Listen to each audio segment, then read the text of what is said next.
It's Black Friday. I am in the midst of post-Turkey Day hangover. And I'm ready to play some more fucking Metroid. Alright. First things first, we obviously got a whole lot more medals during the last session. Okay. Already unlocked the bobblehead. So logically, the next thing we should get is bumper stickers for the ship. Which I'm pretty sure, like, when we look at it, you'll know for sure, like, I guess maybe if you look at it after the fact, whether or not I actually have save files for every game that's supported that has bumper stickers. Because this was 2007, obviously. You know? This came out almost a year after the Wii did, and I think it even, like, accounted for, like, certain Nintendo releases that would come after, like Mario Galaxy and Brawl. As for anything else that would be worth unlocking, and I guess not. Yeah, I guess we can worry about unlocking all this stuff later, like once we get to the end. Like if there's enough time after beating the game that it's like, yeah, you could totally go into the extras gallery and then just like see all the concept art, listen to some of the music, look at some dioramas. Yeah, stuff like that.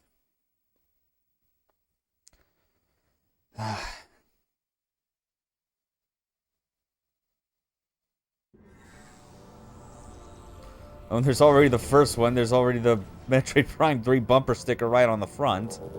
Okay, let's actually look around. So yeah, there's that.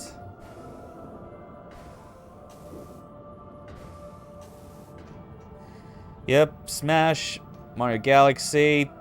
Yeah, I do have a Wii save of Twilight Princess. Super Paper Mario WarioWare Smooth Move is like Side Truck. God, yeah, that's right. Oh yeah, there's just like little screw attack symbol right on the left and right sides. Another Wario. Yeah, they're just all over the place. It's kind of tacky, but whatever. Alright. But obviously, last where we left off, we got the plasma beam.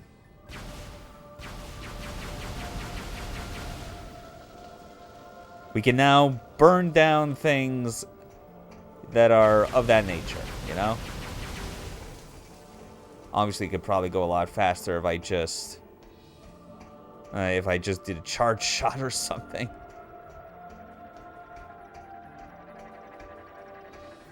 Okay, and I do hear...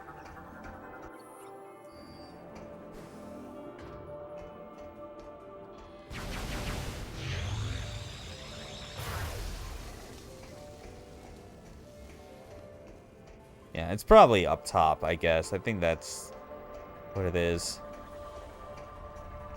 This is supposed to be a missile expansion that we can get now that we have the plasma beam. Yep. Like so.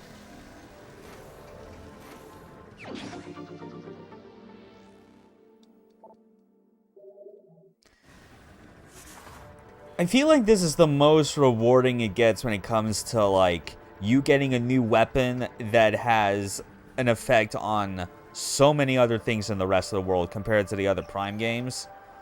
Which is weird, because it's like, you know, this is the one where they nixed the beam swapping mechanic.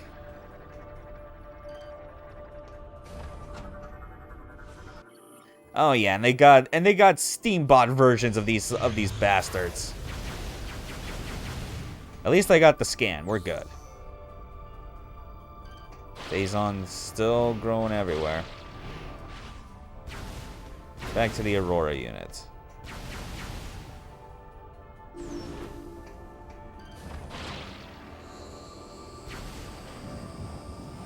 Yeah, and it also feels doubly weird that we just, like, get to this point of the game that is, like... Yeah, like, your first beam upgrade is literally the plasma beam. You know? Your first beam upgrade is the final beam that you got near the end of Prime 1.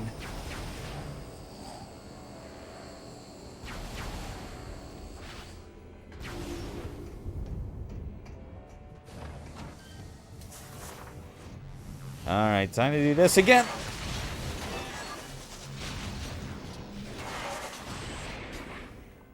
Always a good time.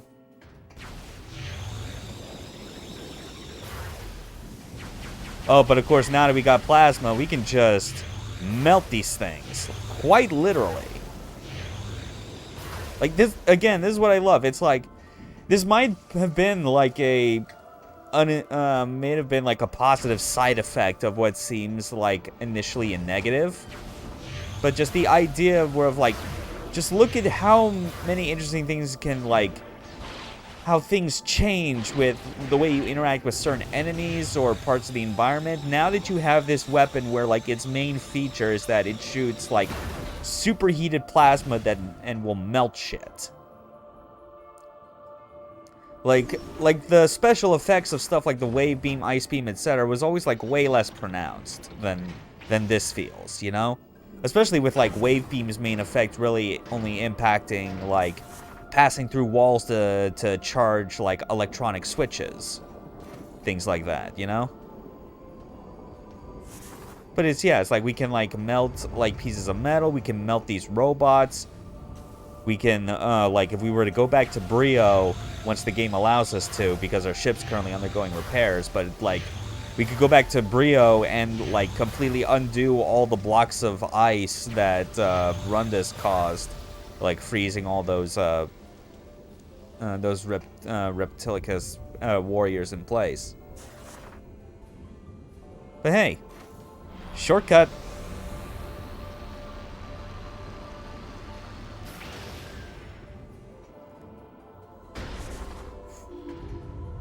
Nailed it. Oh, man. Going back through this all still so good. And also, even thinking about it more now. It's like, yeah, because there's no beam switching, that's why it facilitated the need for them to have the ice missiles. Which, when you think about, like, all the different things you could, like, use this stuff for, it's like, you basically have two weapons right out of the gate that get upgraded to have elemental affinities. So in a way, there's still the sense that, yeah, you have different weapons for different situations. It's just not all built around, like, a single type of, like concept, which is the beam cannon. Missiles are still going to take ammunition no matter what, so that's just kind of the natural drawback of things.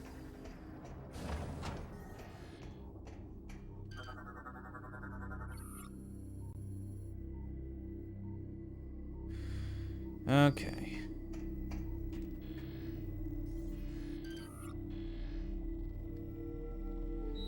Let's talk with him again. Now that you have Gore's plasma weapon, our cables can be repaired. The damaged cables are located in the area below. Yep, that's right. That's what we gotta do. Because the cutscene last time showed Gore completely fucking up the cable work. That's right. And just gonna be introducing us to this actually really cool gimmick. I actually really appreciate it.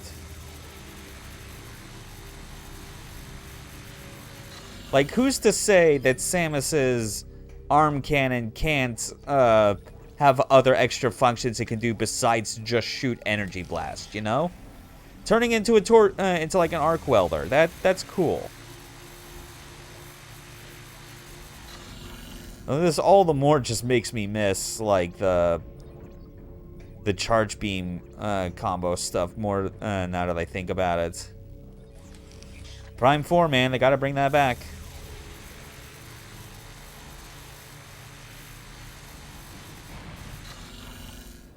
Yeah. And there we go.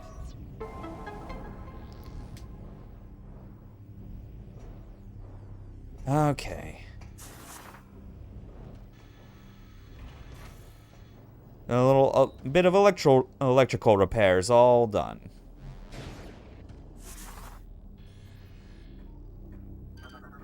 Now we can get the proper logbook scan for 217. Network is restored. Thank you, Samus. We have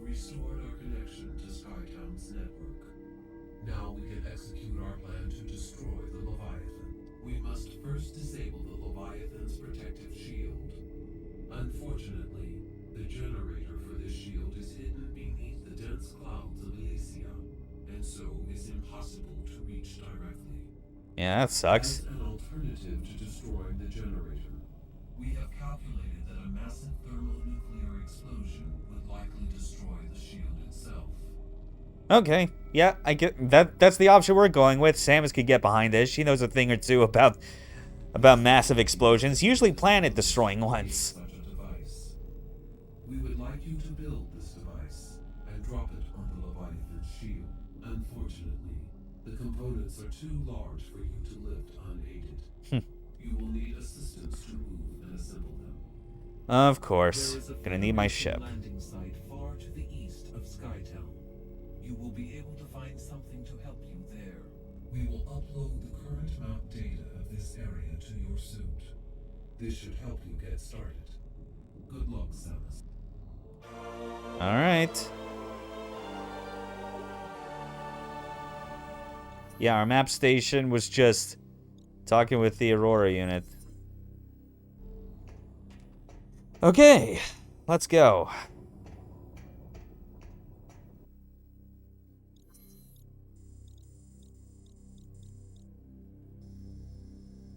So yeah, there's the Spire dock. Yeah, that's the security station right over there.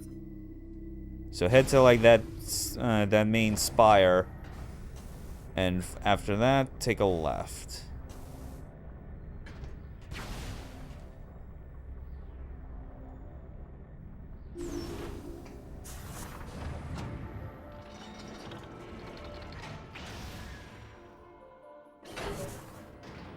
Okay, what now? Status update. Auto repair functions complete. Ship is ready for use. Oh, that was very quick. Thank you. Good. Because once we get to the next landing site around this area, we're actually going to be heading off planet and back to Brio for a brief moment.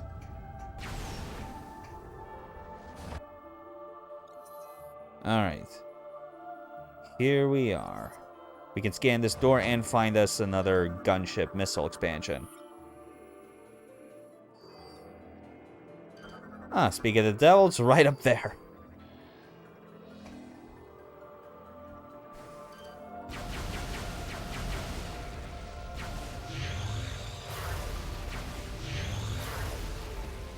Sounds from, like, just firing this thing, like, its charge shot is so good.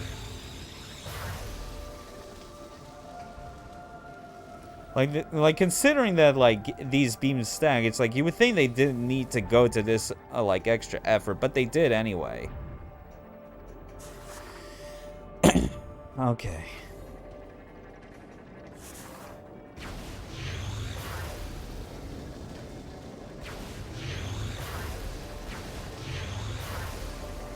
Not passing through there yet. Got it.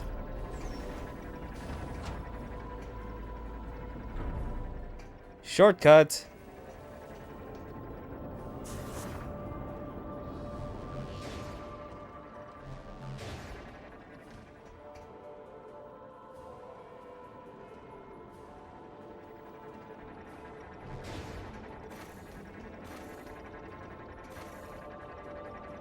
Little Skybot just watching you go through those puzzles. Got it.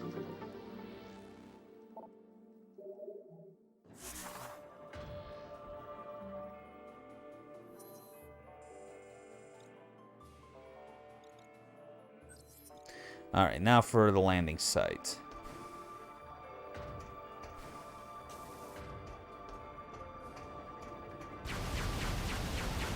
Whew.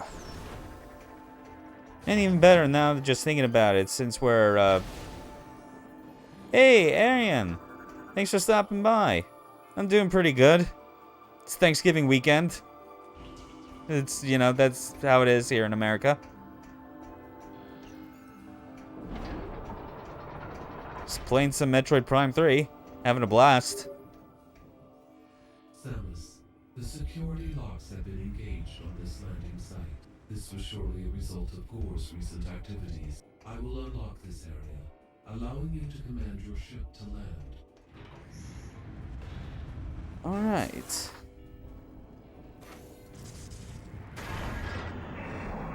Yeah, this game still so good after all these years. I mean, real funny. Oh, well. Data received.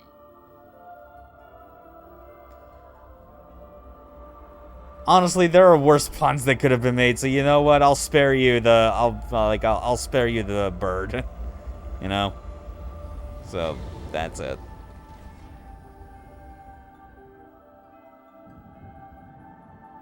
Yep.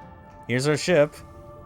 Laden with our with bumper stickers based on save data we got from like on our on the Wii. It's a real silly, goofy bonus that you can unlock, but I appreciate its inclusion nonetheless. The bird, never heard that saying before. Yeah, it's just, I mean, it's just giving the middle finger. You know, like flipping the bird. That's generally where it like comes from. Mm-hmm.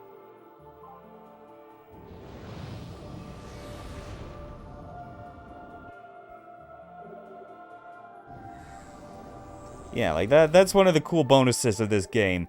The other cool bonus that I showed off last stream, we got us a bobblehead. Well, looking at how I'm in Griffin role on the DMC Discord, that kind of fits. Oh, yeah, that's right. Alright.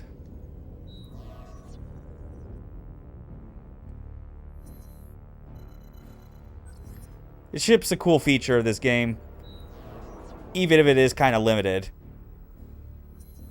Like, they had such clear, like, grand plans of, like, what they wanted to do with this.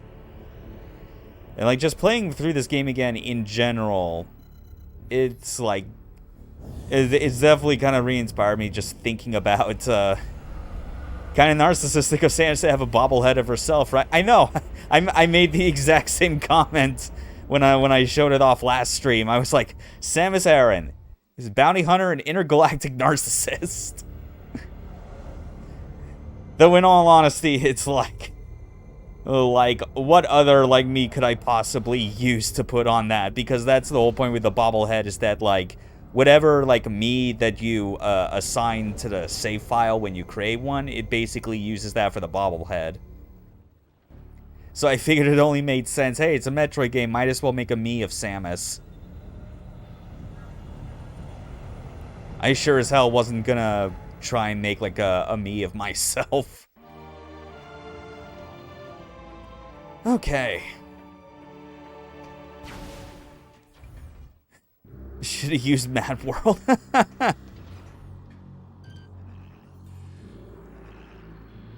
Okay, so...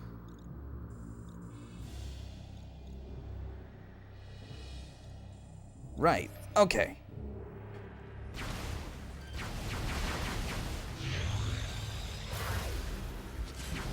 But yeah, just like going back through this game in general has like definitely reignited a lot of my my excitement for Prime 4 more than it already was because of Metroid Dread.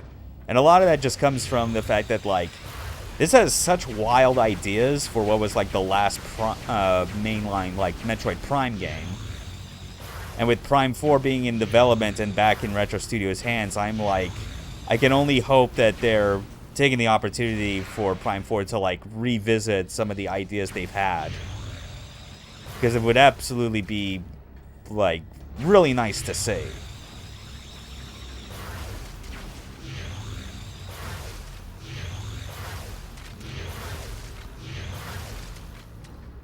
Let's see. Is that all the ice? Yes, it is.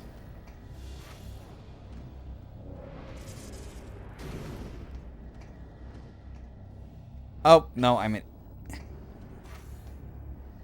Oh, I could not see it because I think it was literally behind the pipe where I was standing. God damn it. Alright, fine. Get rid of this. Plasma Beam is so cool in this game. It's like Like the thing that I was talking about, like way at the start, just kind of noting that, unlike the first two Prime games, you don't have the option of switching between different beam types. I still think it's such a good call. The ball sections are like 2.5D and not a weird vent crawling mini game. Yeah, it's just real satisfying to go through because they just smartly design areas with like a camera that is always designed to show you exactly where you need to see things and move forward. But yeah, like unlike the first two Prime games, like when you get new beam cannons, it's like it stacks instead of allowing you to switch between them. But I was like ruminating on it and kind of realizing that it's not so bad of a trade-off when you consider how much they are able to like capitalize on all the new things you can do with this. Did you see the second secret special attack on Kraid in Dread? Yeah, I did. Like Wrath told me about it. I had not seen the video when he told me, but I did afterwards, and I'm like, yeah, that is nuts. Freaking flash shift doubling as like a parry on like a specific attack. That is incredible.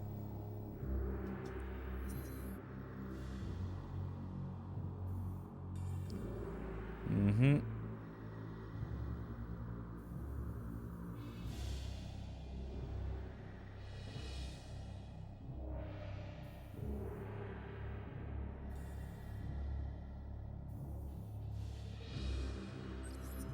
Yep. Makes you wonder how much they wanted in terms of sequence breaks in the game. Yeah.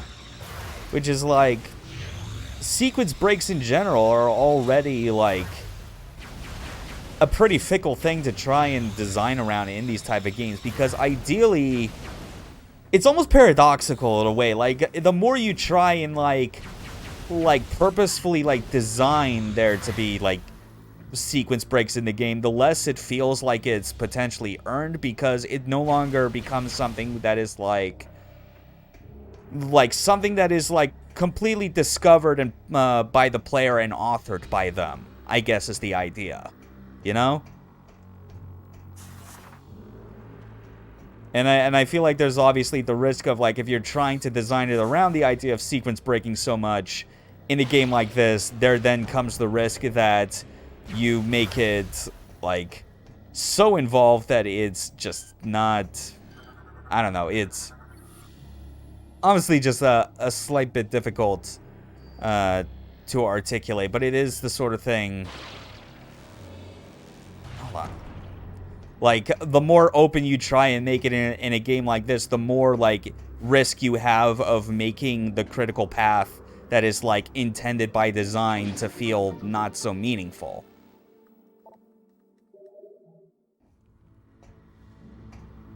But even then, there's still the matter of, like, with immersive sims, like, especially from Arcane, stuff like Prey, for instance, like, that is a game that technically has a whole manner of, like, sequence breaks, but which, like, don't even feel like sequence breaks specifically, like, in the Metroid context. It's just more the fact that, like, it doesn't make the attempt to stop you from going into an area that has no story relevance until, like, a few hours from now.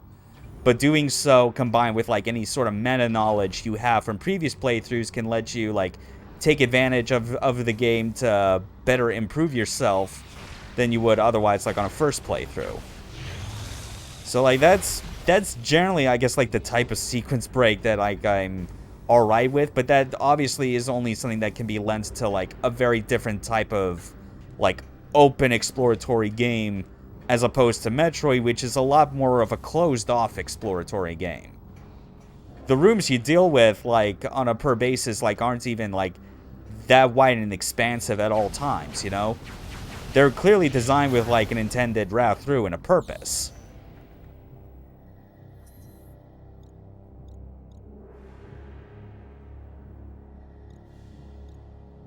Alright, let's see. Main left. Got it. Still, all in all, that extra way of just bullying Cray is so good. Like, oh man. Compared to like all the other bosses in Dread, it does feel like Kraid is the one that manages to just have all the other weird, like, just the weirdest sequence break related tricks that you can do to it. And they're all so very distinct. Like, a good number of the other bosses, I feel generally in that, like, a lot of the trick comes more from, like, you getting the speed booster and knowing, like, when and how to carry over a Shine Spark so you can do a massive amount of damage.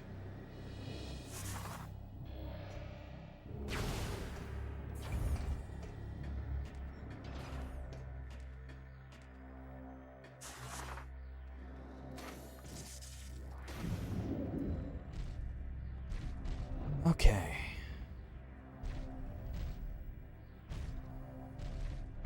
Oh. Something blocking it, I see. Ah, yes.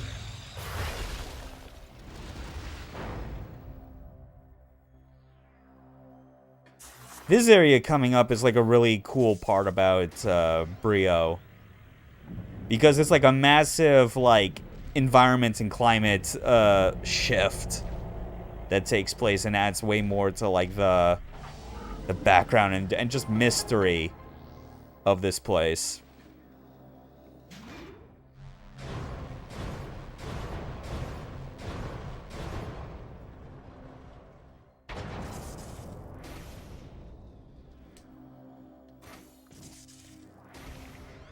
Okay.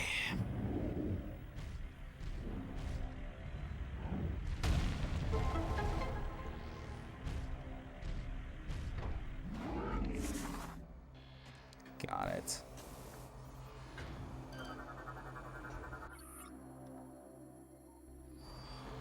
Time to go through a teleporter.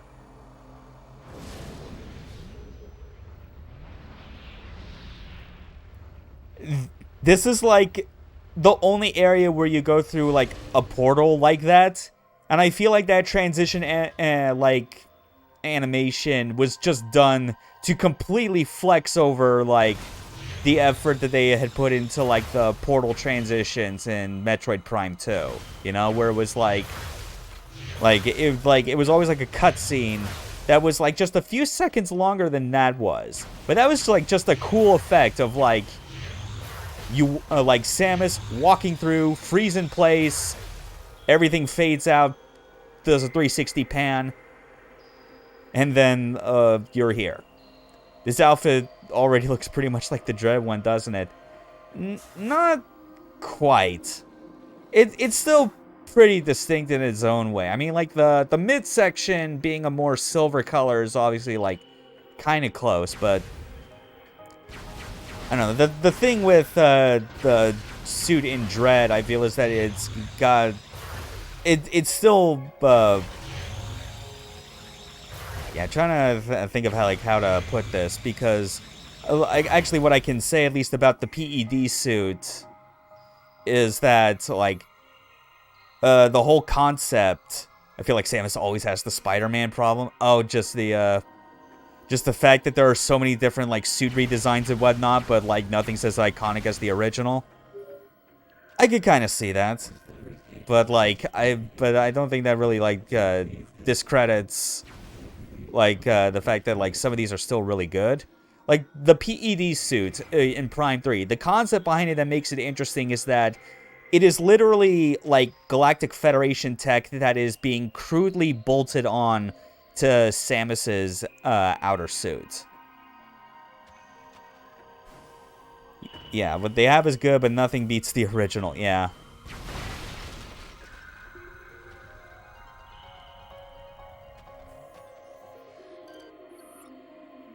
Invulnerable to even the heaviest of weapon fire. It's a shame.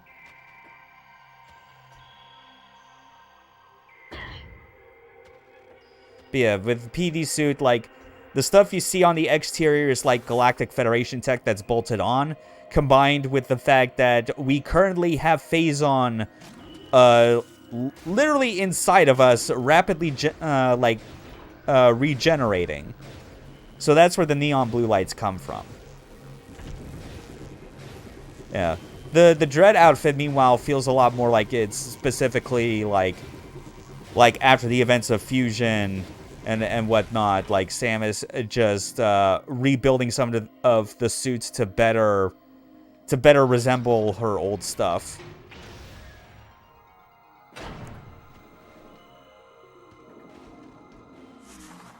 But at least they managed to always make it feel like Samus. Don't think I've ever seen one in the series that didn't feel like it. Yeah, that's pretty much it at the end of the day.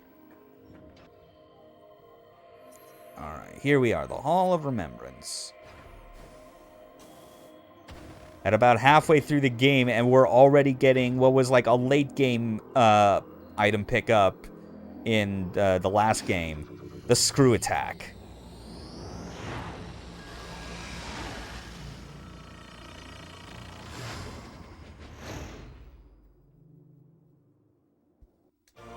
There we go.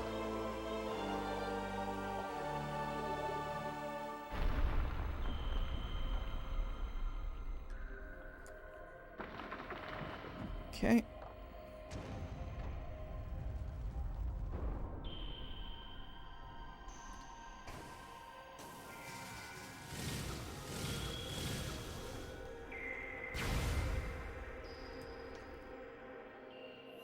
And, alright.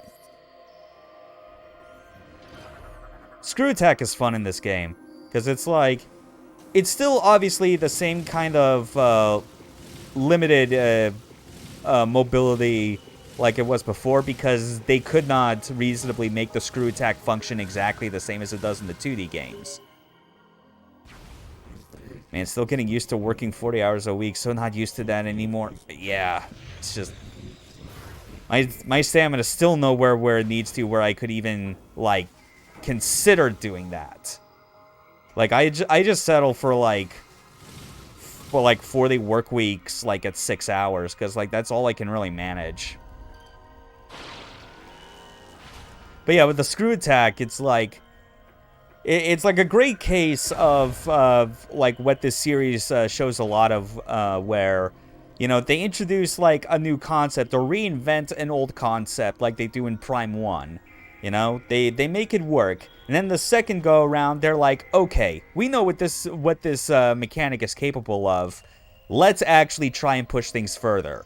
And likewise with the Screw Attack, with it being introduced in Prime 2, they push it in a lot more interesting ways with Prime 3.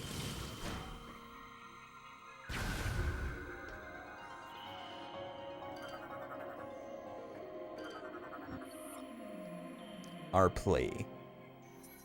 Sadly, disaster came to us before we could finish our work.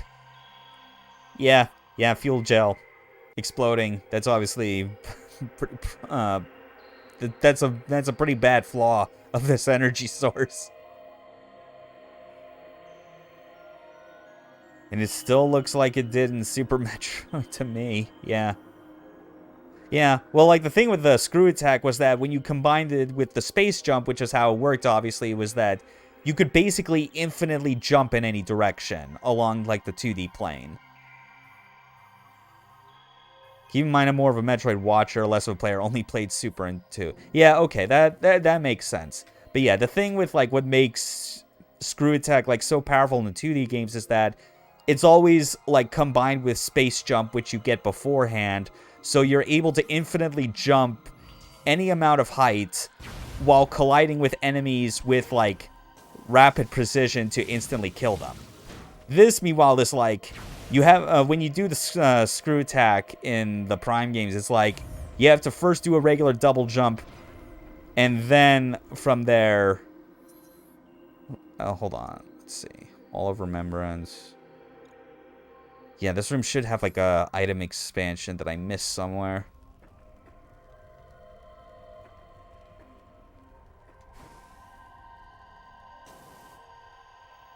Oh, let's try again.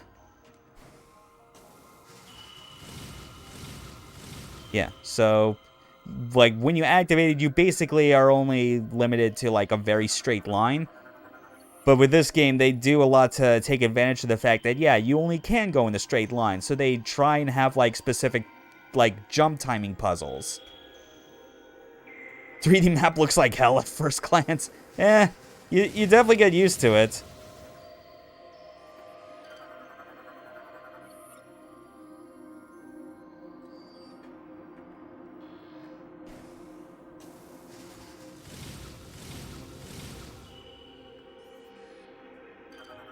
Yeah, I should actually check. What is this?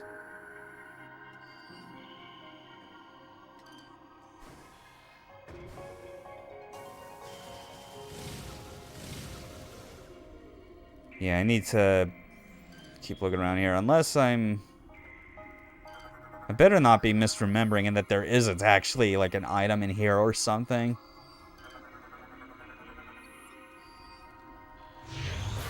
Because I'd like to... Because I would definitely like to minimize on the amount of like... going back to rooms where like I need to get an item that I clearly could have gotten like earlier on.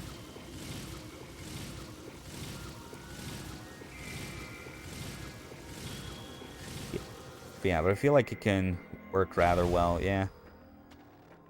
Oh, wait. Okay, I hear the hum. It's around here somewhere.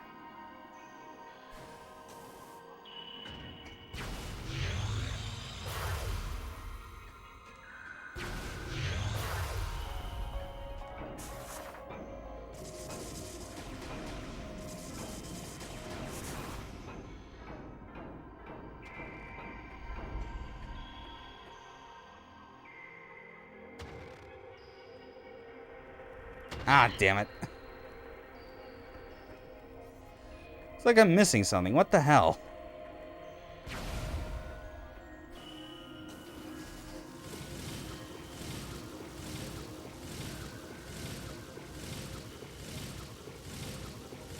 And the thing is, like...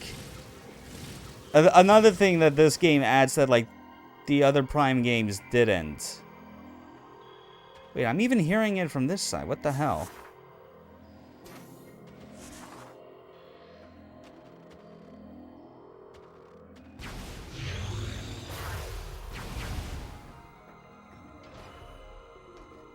I guess it might be for a different item.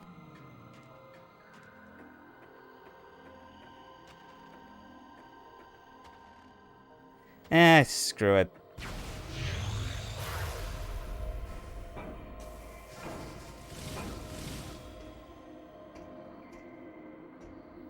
Oh, wait, no, I'm an idiot. It was over there. Duh.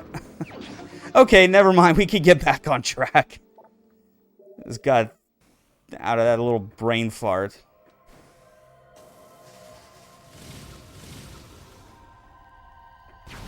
Cool. Now to return to Skytown.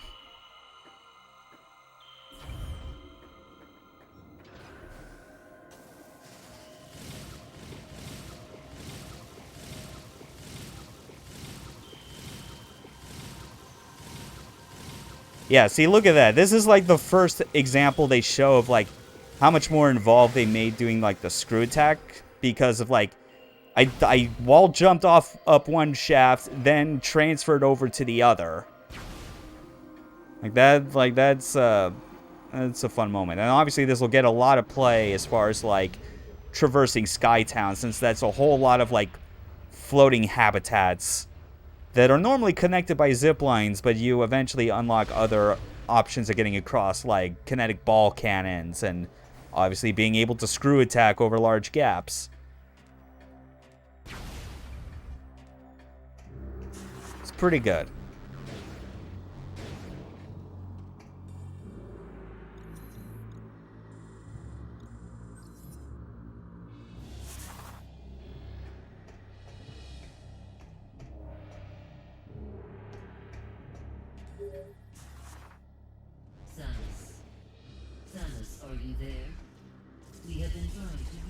Oh, really? I couldn't tell. Our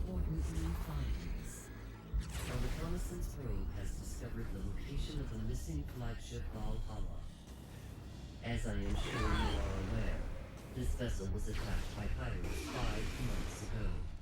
We request that you investigate the Valhalla for any information about the pirates.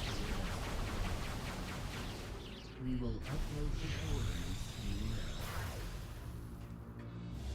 Yeah. We could go there now, but I am wanting to kind of keep to like the kind of established route I'm trying to follow for this and save a lot of the exploratory stuff for near the end. Which is like a kind of a change of pace from how I usually do it, because like with Prime 3 in particular, one of the things that it introduced that is like a welcome change is that there's a room that you access partway through the game that essentially lets you download like basically every like upgrade item location. Like it'll get marked as a dot on your 3D map, and like once you and like if it's already collected, then it will just be like an X on the map. So that actually helps a lot when it comes to getting like 100% items.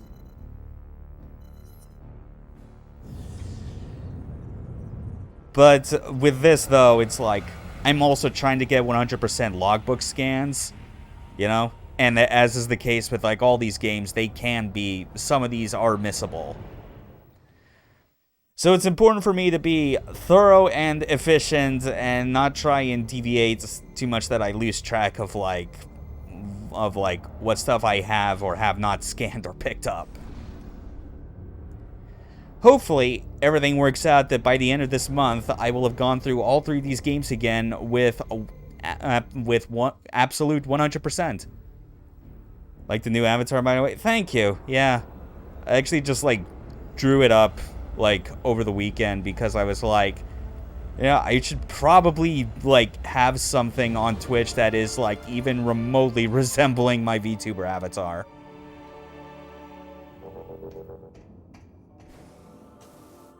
Like, I even, and even, like, following that, like, I took things a bit further and just, like, made myself, like, a character reference sheet. Like, just kind of took what I already knew about, like, this avatar that I've been using on stream for, like, months now, and just kind of, just expanded on it from there to be all like, okay, like, let's try and make, like, a full-body version of this and see where this goes.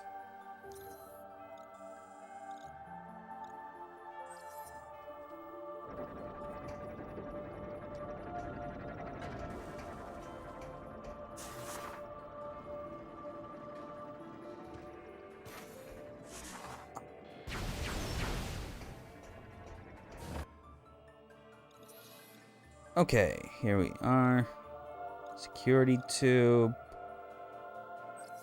We're going to be taking the Skytram to, like, surprise, a whole other large section of Skytown because, God, it's like, I forgot about this part. It's like, like, I cannot emphasize enough how absolutely impressive Skytown is from, like, a visual and technical standpoint, because so much of it is like 50% of your time spent in this area of the game is like in outdoor environments where you can see like the rest of the map in front of you.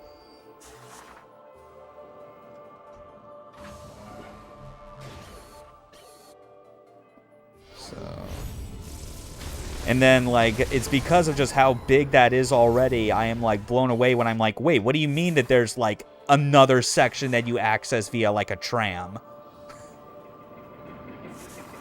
Yeah, Retro was absolutely proud of what they pulled off with this area.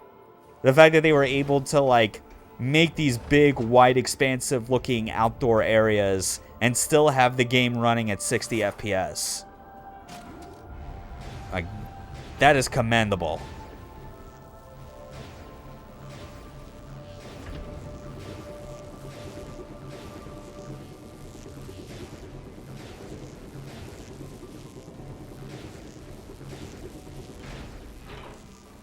There we go.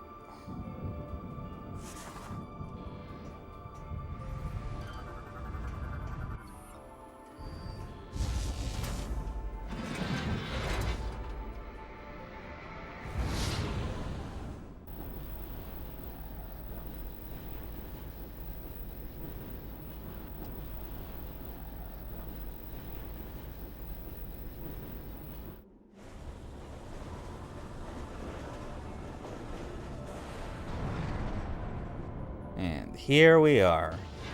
Skytown East.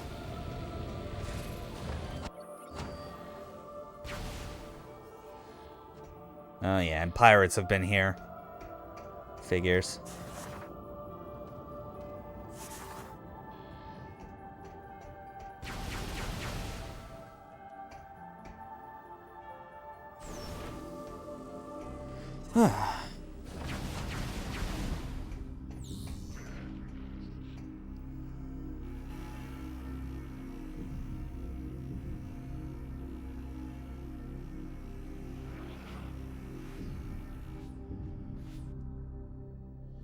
Okay, so we're in the concourse.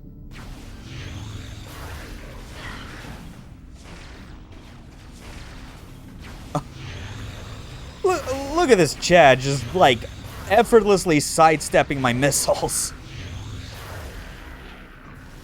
Oh well, but now he's burned to death. Incinerated. Wow, just like a fully charged plasma beam on just the unarmored basic pirates are so... Yeah. Oh, wait, hold on. That's not what I wanted to press. I wanted to just wipe these out real quick.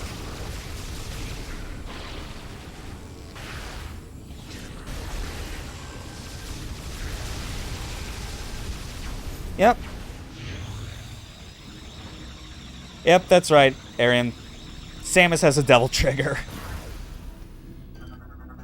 Though it's like, what if she had a devil trigger that could also kill her?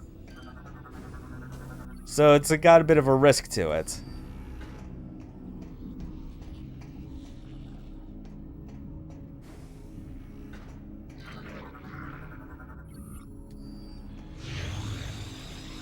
Okay, there's one more around here. As it's mandatory in action games nowadays, right? Yeah, except for the parts where, like, it's a super mode that kills you. That's the main difference, clearly.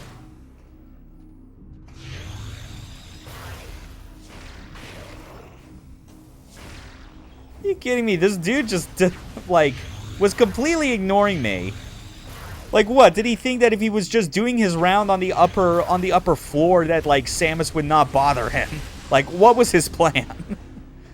Wouldn't be surprised if she gets a Metroid trigger at some point. Yeah, I mean, the ending of Dread basically gave a little glimpse of that. That'd be cool, though. Like, that would be, like, a great way of, like, bringing back the hyper mode concept. I do remember another game where the DT was made like that. Don't remember the name off the top of the head, though. Okay.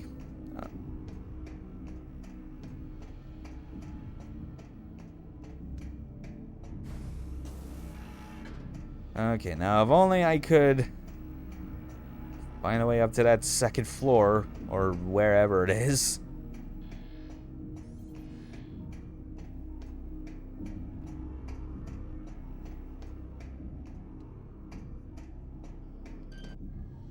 Oh wait, no, I'm probably an idiot. I'm supposed to just blow these open. Charge beam, whatnot, yeah. Very briefly, I forget some of this stuff, but fortunately, it comes back to me when I realize, oh yeah, I can just scan it.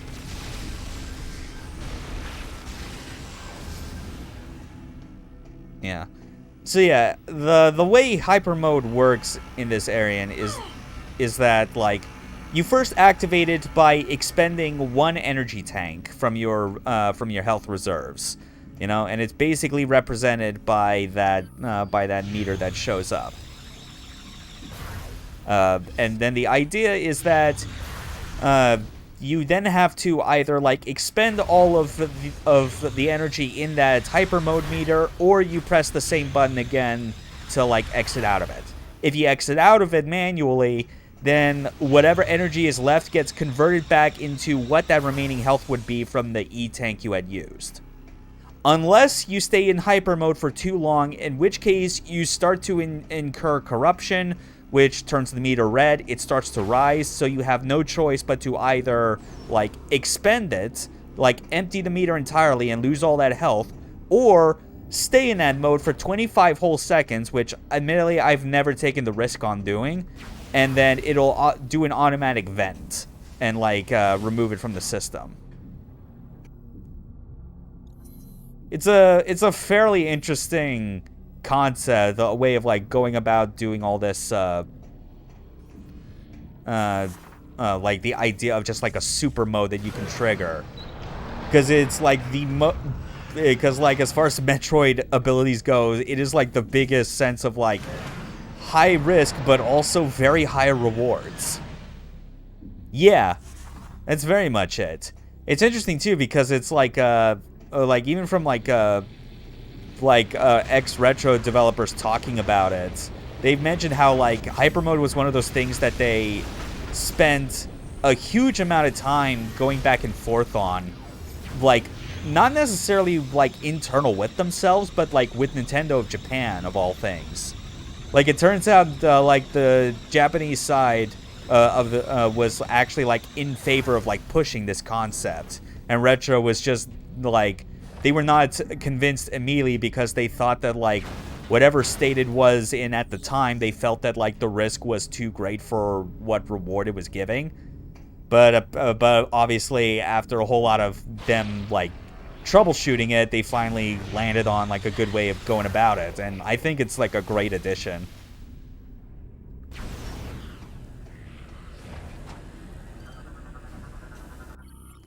Alright, Advanced Aero Trooper.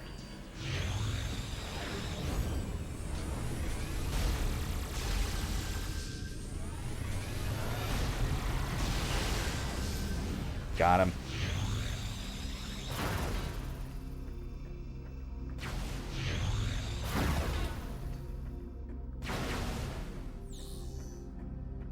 Oh yeah, and this is actually what I was talking about. This is the room where you can specifically download the locations of like any remaining items you have not picked up like in the entire game, and it will be added to your map, which we can't really access yet because we lack the spider ball, but that'll come in due time.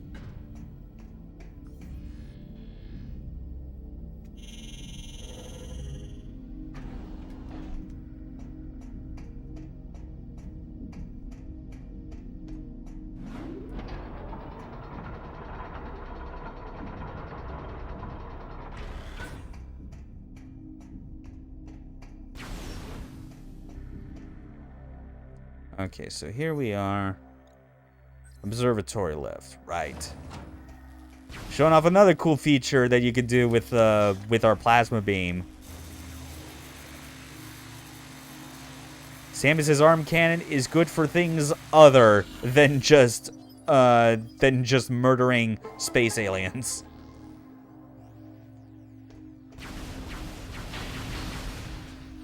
That is definitely the sort of concept that deserves, obviously, even more exploration, I think, like, in Metroid, in general. Like, just come up with, like, fun ideas for, like, what mundane practical appliances could, like, Samus's arm cannon be configured into using, you know? Ow.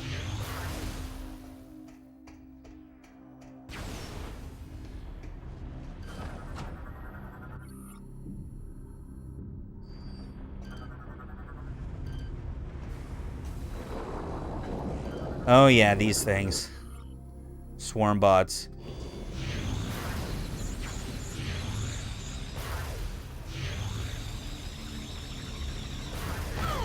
Oh god, I forgot about that part. It's like, you disrupt them like that but not kill them entirely, they'll all just kamikaze at once.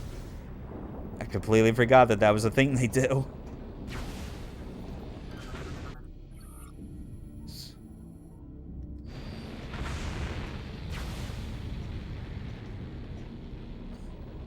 Just ship that's like flying around the entire area, intermittently taking pot shots at me. I mean, hey, I'm not complaining. It's a good way to kind of better sell the idea that this is like one big interconnected zone. Oh, God, I only wrote 4 pages into the chat. Oh, man. I mean, somehow not surprised.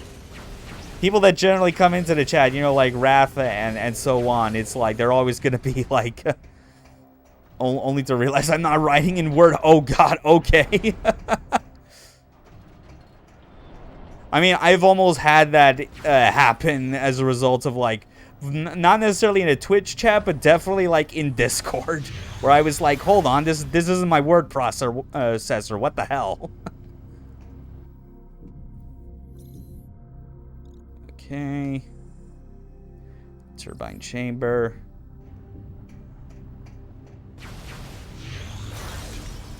Kind of writing game dev ideas down. Oh, yeah.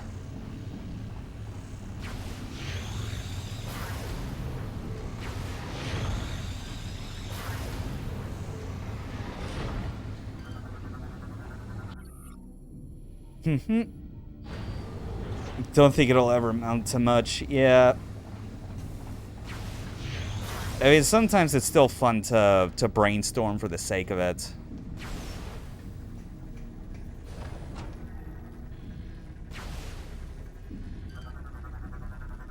Alright.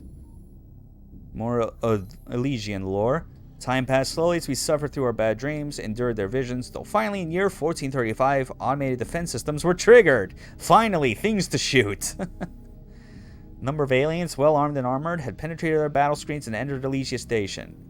Per protocol, we were revived from stasis to defend our home. After a battle, the aliens communicated with us and declared themselves to be under the banner of peace. Truce was called. Soon we began negotiations with the Federation. Treaty of Elysia began a new era of prosperity for us.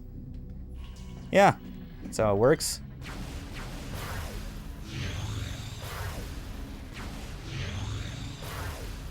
Trying to figure out how to make a style ranking system interesting from a gameplay perspective. Yeah.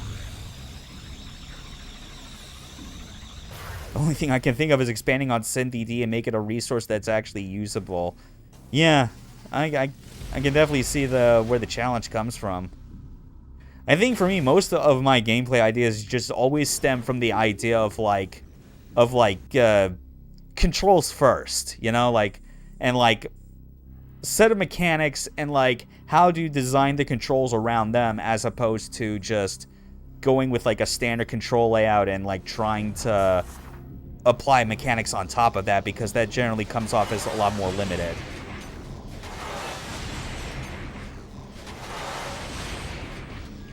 And that is another fantastic reason for why Metroid Prime 3 is an amazing fucking game.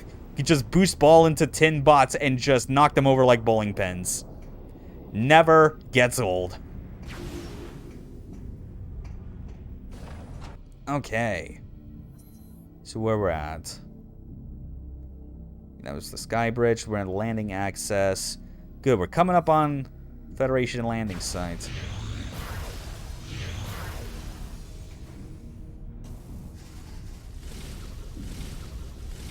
Nice.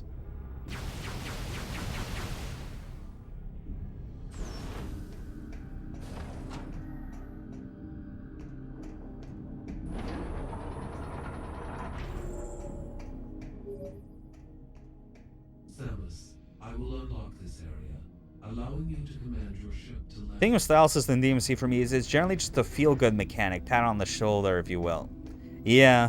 Because especially since it's not trying to surface to you any specific points, mechanisms to kind of show how or why it's raising the way it does. It just does, and that's generally how they kind of reinforce that. They did a bit with it in 5 with special taunts and quadruple S. Yeah, quadruple S was genius. That way.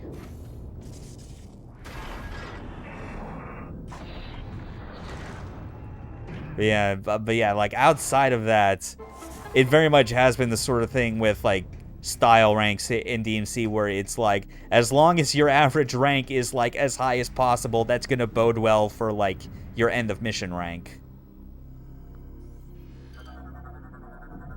Data received. There we go. Now we're gonna give our ship a new upgrade. A concept that is I made mention of it during the last stream, but it's man, the idea of a Metroid game where your ship has its own, like, upgrade progression path, just like you do as Samus, but having it, like, be as fully fleshed out as that would be a fantastic thing to have in a Metroid game. Stuff to use your ship with more on, you know? Because with this right now, we can finally pick up some very large, heavy-duty objects in order to assemble a gigantic bomb. To assemble the Theronian bomb, we will upload the coordinates to all 3 bomb components to you now. Nice.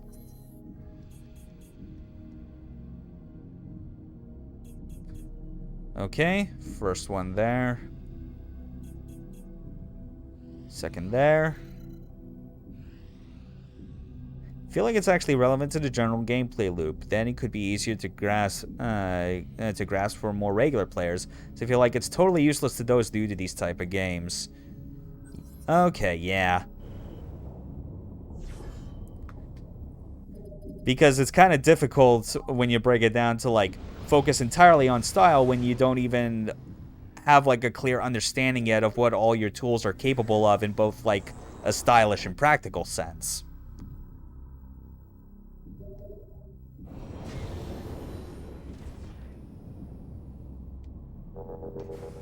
Yeah, granted, it definitely feels like the sort of thing where, like, when it comes to stuff where the systems are getting that complex, it might even be practical just to, like, have, like, built-in, like, tutorial archives or whatever that just go out of the way to simply explain, right, this is what, you know, X and Y does, this is why you should be doing it, this is how it feeds into this system.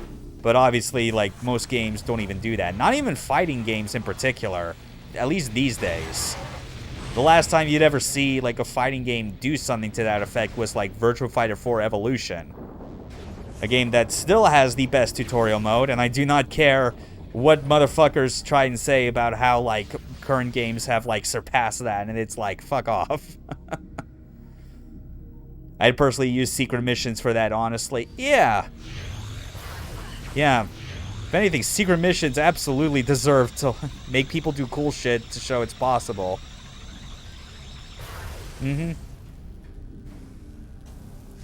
Yeah, like, allowing them to do that, but also not making it as rigid as, like, as, say, like, a combo trial in, like, a Street Fighter or King of Fighters game, you know? Because that's obviously, I'd say, like, the one area where that could go very clearly wrong. Because at that point, it's like, it's teaching you to do only one specific thing, but it is, like, so rigid and so frustrating that, like, you don't want to be bothered anymore trying to, like, do it, or you find it very difficult to, like, have give it any practical application.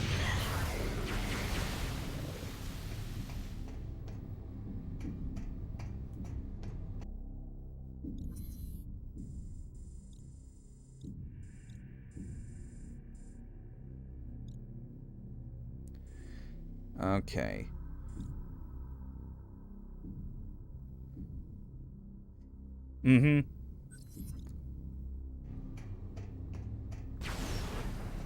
Funny enough, I think only, like, the only type of, oh, geez, that lift's broken. I think the only time I've ever been fine with, like, the, okay with, like, when it came to the concept of the, like, combo trials was, funny enough, in Virtua Fighter, because, and that's mostly because they just keep it very simple. Like, when you do the, like, the command training in something like VF5, for instance, like, you go through all the basic moves, and then right at the end, it gives you, like a set of 3 sample combos, you know? They're nothing complex. They're generally, like, 3 to 4 hits, but they're designed to be, like, right, these are, like, moves that you can consider as, like, your combo starters, and then ways that you can take advantage of that based on, like, you know, whether it'll crumple them, if it'll, like, launch them on counter hit, things like that. And even for Evolution, during its tutorial mode, it has combo trials that are, like, slightly more complex, but not to the ever-loving insane degree that you see with, like, 2D fighters, you know? Like, I feel like the most complex it ever gets with those is with a mechanic that, like, is very easy to overlook, and that's the idea that if you press guard during, like, a combo, like, if you're doing punch, punch, punch, kick, but then, like, you want to reset the combo after kick, you just press guard, and it clears the input buffer. That's generally the most complex it would ever get. Some doors in this game open later than others, or is it just my impression? No, that's just the result of the game streaming in all the data as it happens. Because, yeah, this is running off the disk.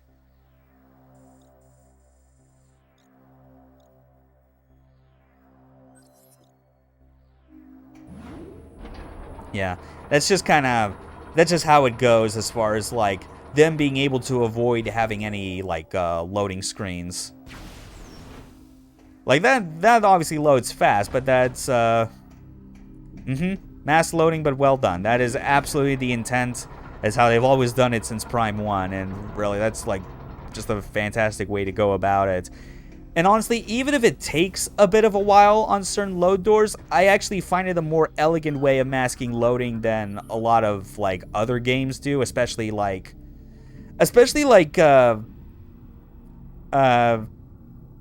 guess to use another console game as an example, especially since I'd, like, played it recently, but, like, Halo, for instance, you know? You can very easily tell in, like, any of those games when you're hitting a checkpoint or a loading section because you're always going through a very narrow but winding tunnel that connects you to the next big area.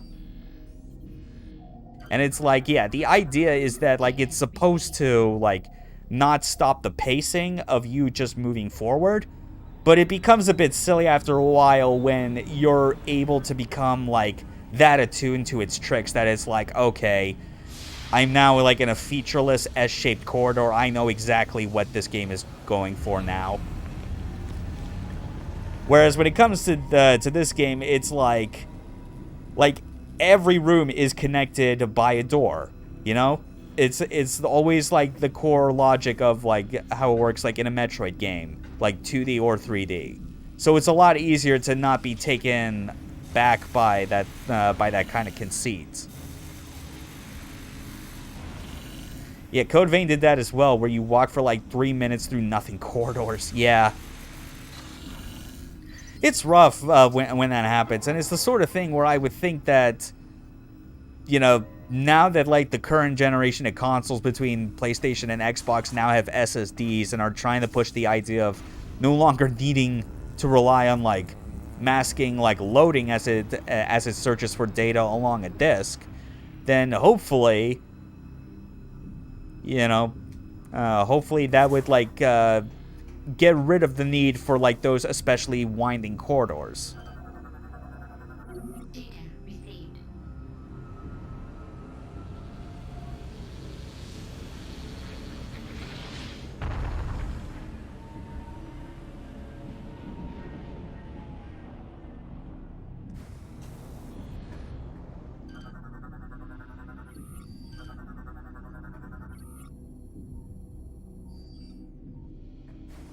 Okay.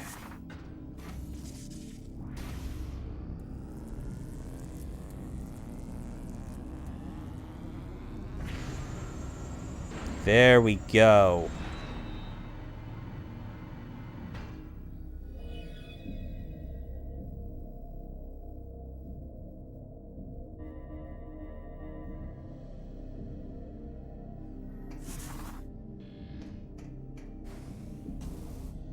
That wasn't even necessarily stuff for the bomb itself. We just needed to solve a puzzle where we had to do some electrical work on the circuits.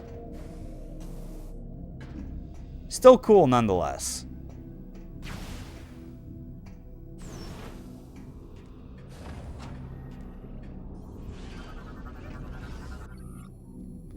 All right.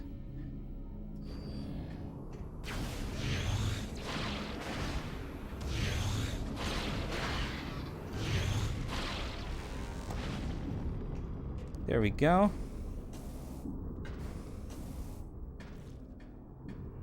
Ah, yeah, there's the missile. Trying trying to get? I think there's like a way to... Yeah, this is a big screw attack puzzle where I gotta get start at the highest ground possible and then just keep going.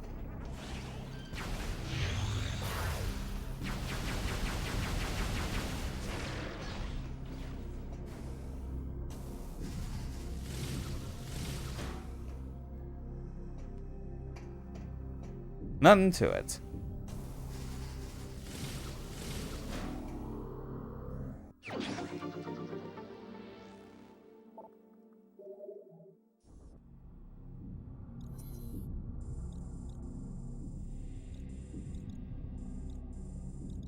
Okay.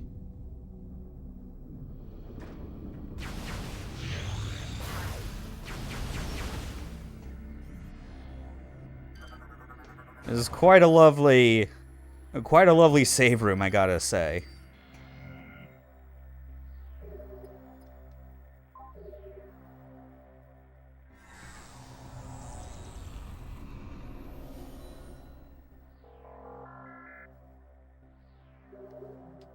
Absolutely. Like, during this period of time, like, especially among, like, Western developers,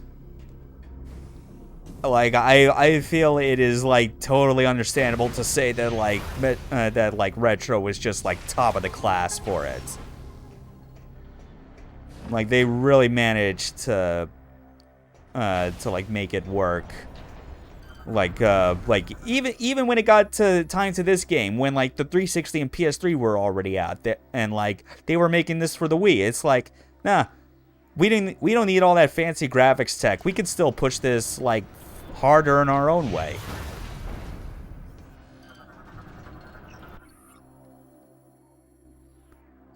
Unable to be repaired, right.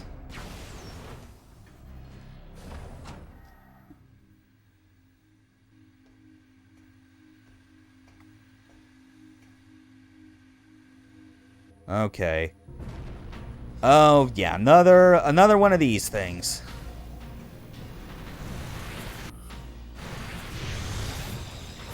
A repeat boss from literally the beginning of the game.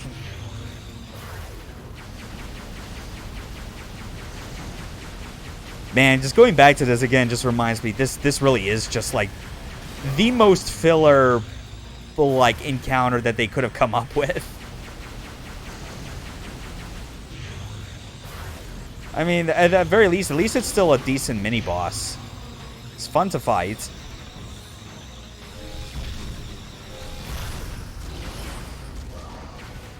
Repeating bosses can be super cool, honestly. Sure, but, like, this ain't necessarily, like, putting, like, a neat twist on it. It's just the sort of thing where, like, because this is one that you fight at the start of the game in a completely different environment, it feels a bit hard to kind of see how it fits. Especially when we've had other mini-bosses, like, on these different planets that are, like, they fit the environment that you fight them in. Like, make you use your new tools. Yeah, but this ultimately doesn't really do it to that degree. Well, I guess it does make me use one new tool, and that's Hyper Mode. Ridley Scott would love that design. Yeah, there's quite a... Oh, man. Yeah, just in fact.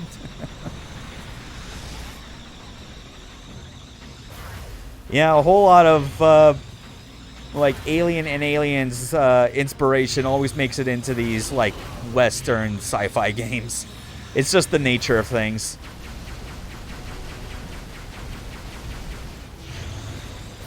But yeah, I just need to crack the shell on top. Like, the big carapace on its head. Because then I will just unload right into his brain. Still far enough away to avoid a lawsuit, I imagine. Yeah.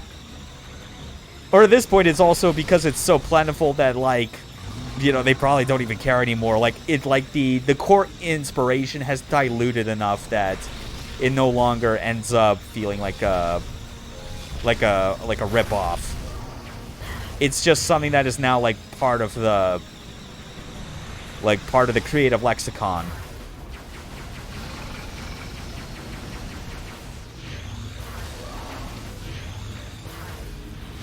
Okay, yeah, and like, admittedly, like this rematch is obviously a bit annoying just because of the of this central structure right in the center.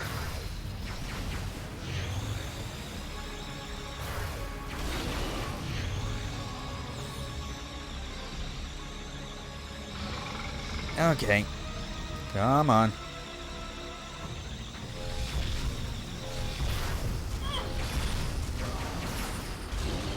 There we go. Got it. Now let's just melt this fucker.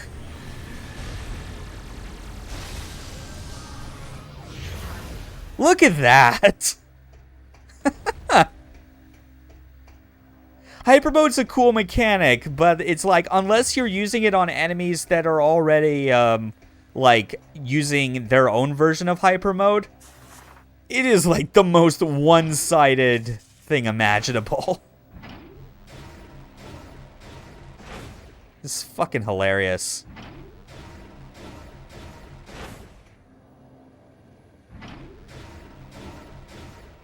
Got all the more reason I want, like, based on the ending of Metroid Dread, for, like, whatever the next 2D Metroid is, they gotta have, like, a Metroid trigger.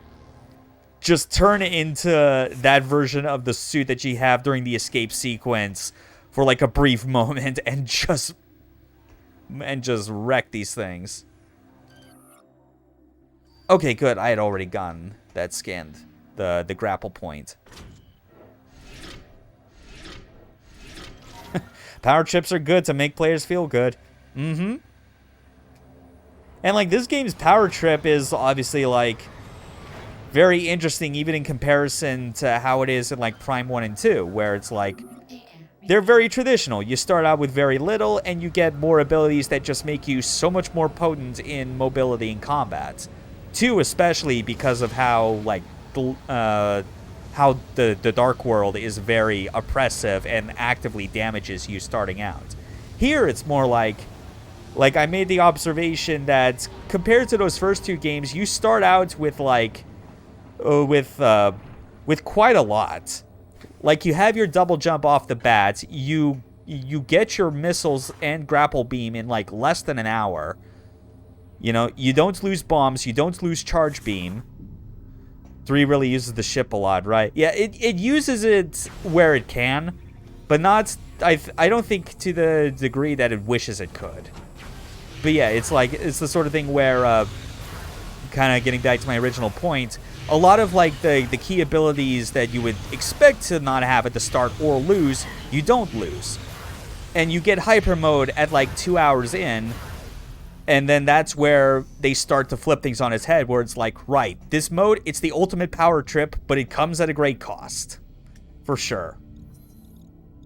But yeah, the thing with, like, the ship in this game in particular, it could have become the Arkham Knight of Metroid, and no, that's not a good thing.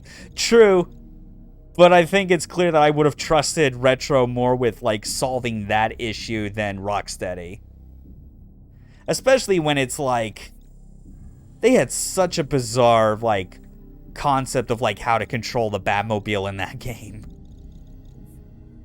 But, like, because, like, the thing that, like, what this game ends up using the ship for a lot is you use it to get between landing zones on different planets, which, when you think about that, is basically this is basically the earliest instance I can think of in which the Metroid series has something akin to, like, teleporters in an Egavania, you know?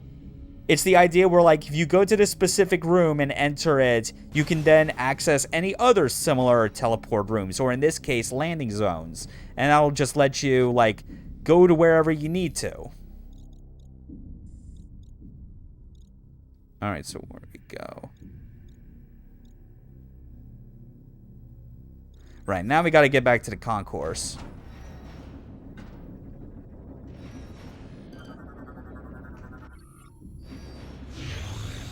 Yeah, so it's like, you use it to get around, you use it to pick up items that are too big for Samus to carry. You can use it during certain rooms to, like, initiate a bombing run. which that part's real cool. And I think that's ultimately the thing that, like, makes it work well enough here is that, like, you're not having to do any manual control. But at the same time, I kind of wish you could, because the original idea, the ambitions they had for Prime 3 was that they wanted it to be an open world Metroid game. Like, the idea was that you would have, like even more open and expansive areas to go through while also still adhering to, like, the Metroid progression model. And your ship would also, like, play, like, a huge part in that, just to get around everywhere. And I can think of, like, I feel like that is the sort of thing where Prime 4, if there's any idea from these first 3 games that deserves, like, a major revisit, it is absolutely the idea of you using your ship.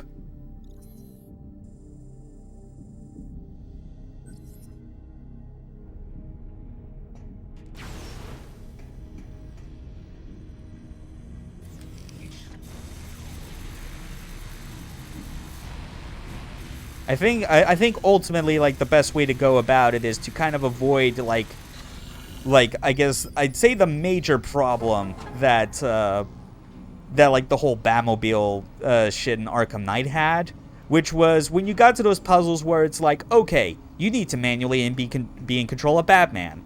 Okay, you've done your part. Now be manually in control of the Batmobile remotely, and then just keep switching back and forth in a way that is, like, very slow and tedious for what that game actually is good at.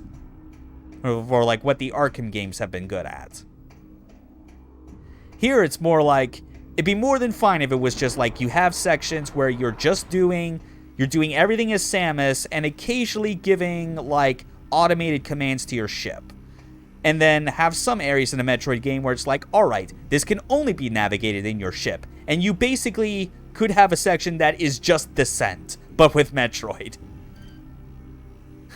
Big thing with Metroid for me is that in the Prime games, I feel they really managed to expand the moveset Samus has more than the 2 games ever could. I think for certain things in terms of, like, combat tools and whatnot, that absolutely applies.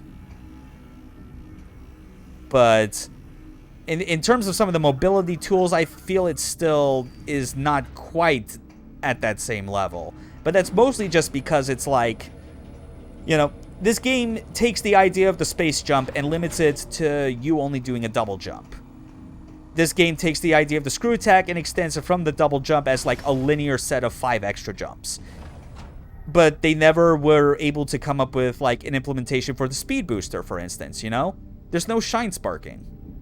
Arkham Knight has the problem to give things that Batman could do in the old games to the Batmobile in terms of puzzles. Yeah, that's obviously, like, the biggest worry.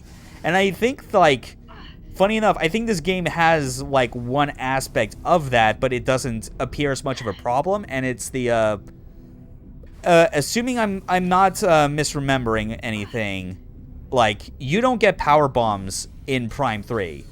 Like, the way it works is that, like, you get gunship missiles expansions for your ship, which you use for bombing runs. That's basically what it's designed for. Like, we need to use that switch, not much different from before, but now you somehow need the Batmobile for it. Yeah.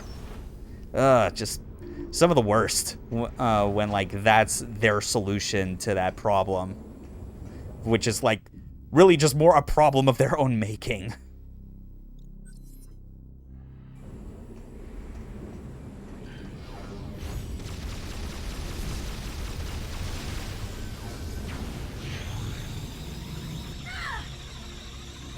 So yeah, if the ship concept returned in Prime 4 and was expanded on, I'd still have full faith in Retro and Nintendo to make it work and not have the Arkham Knight problem. Because it really could work. It's just, you know, you gotta be very clear and discreet in, like, designing scenarios that can be easily believed in ways that are like only the ship can accomplish this task, or only Samus by herself can accomplish this. That's the big thing that needs to be done right if the whole ship idea from 3 is to ever be expanded on. Alright. Alright, nailed it. First try.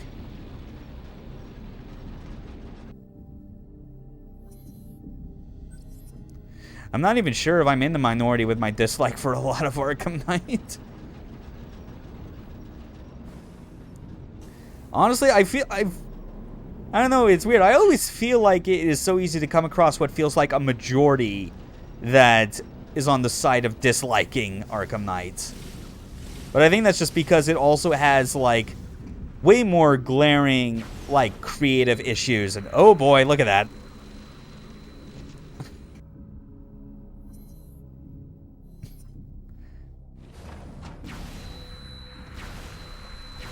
We got Metroids in here. Somewhere. But yeah, because it's like, obviously, like, the Batmobile is, like, a bigger problem, but there's obviously the problem of, like, story and characterization is real bad in that. And it doesn't really solve, like, the longer standing issues of, like, the collectathon nature of, like, doing all the Riddler bullshit. And also just the fact that it is literally subscribing to the same idea that you are also just mentioning now with going from Shadow of Mordor to Shadow of War and all that. It's like, yeah, they're literally just going, make it bigger. That's good enough. No, not really. No. There's a point where you lose, like, a tightness and, like, cohesion in your design when you keep thinking to just, like, expand the map size and, like, increase the amount of shit that you have to do. Like, it's the whole reason for why people turn against, like, the idea of, like, old, like, Rareware collectathon 3D platformers, you know? And I say that as someone that still likes Banjo-Kazooie, but that's obviously because, unlike DK64 or Tooie, it's still of a reasonable size.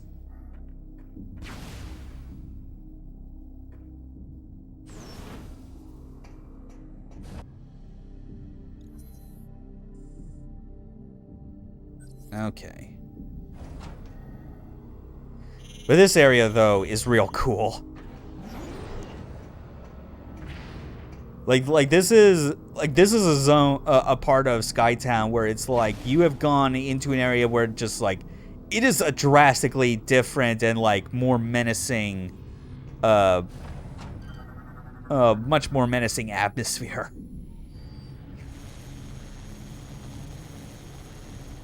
I mean, I really developed a dislike for open world games. Weirdly enough, I still enjoy Genshin, but looking at a game like Arkham Knight or the new Ascreed games, those scare me away. Yeah.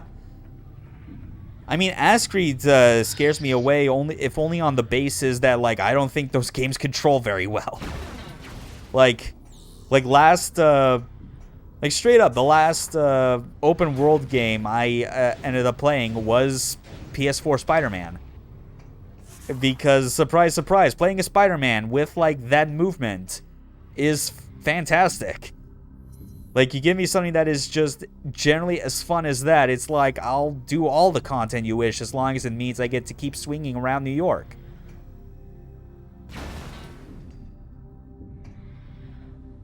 Yeah. Yeah, the sandbox part of it was really fun, and even a lot of the main story stuff was still pretty good. Some of the side content stuff's still pretty silly. It's still victim to all the same problems that you'd expect. But that's just kind of how it is. Okay, that's A.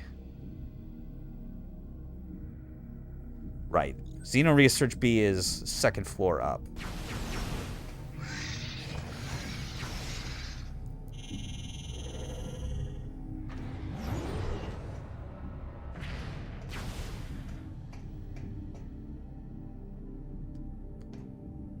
Whew. Now loading. Do look forward to Elden Ring, though, because I tend to trust From Software with level design. Yeah. It's too bad I don't trust From Software anymore to make the kind of games I want them to.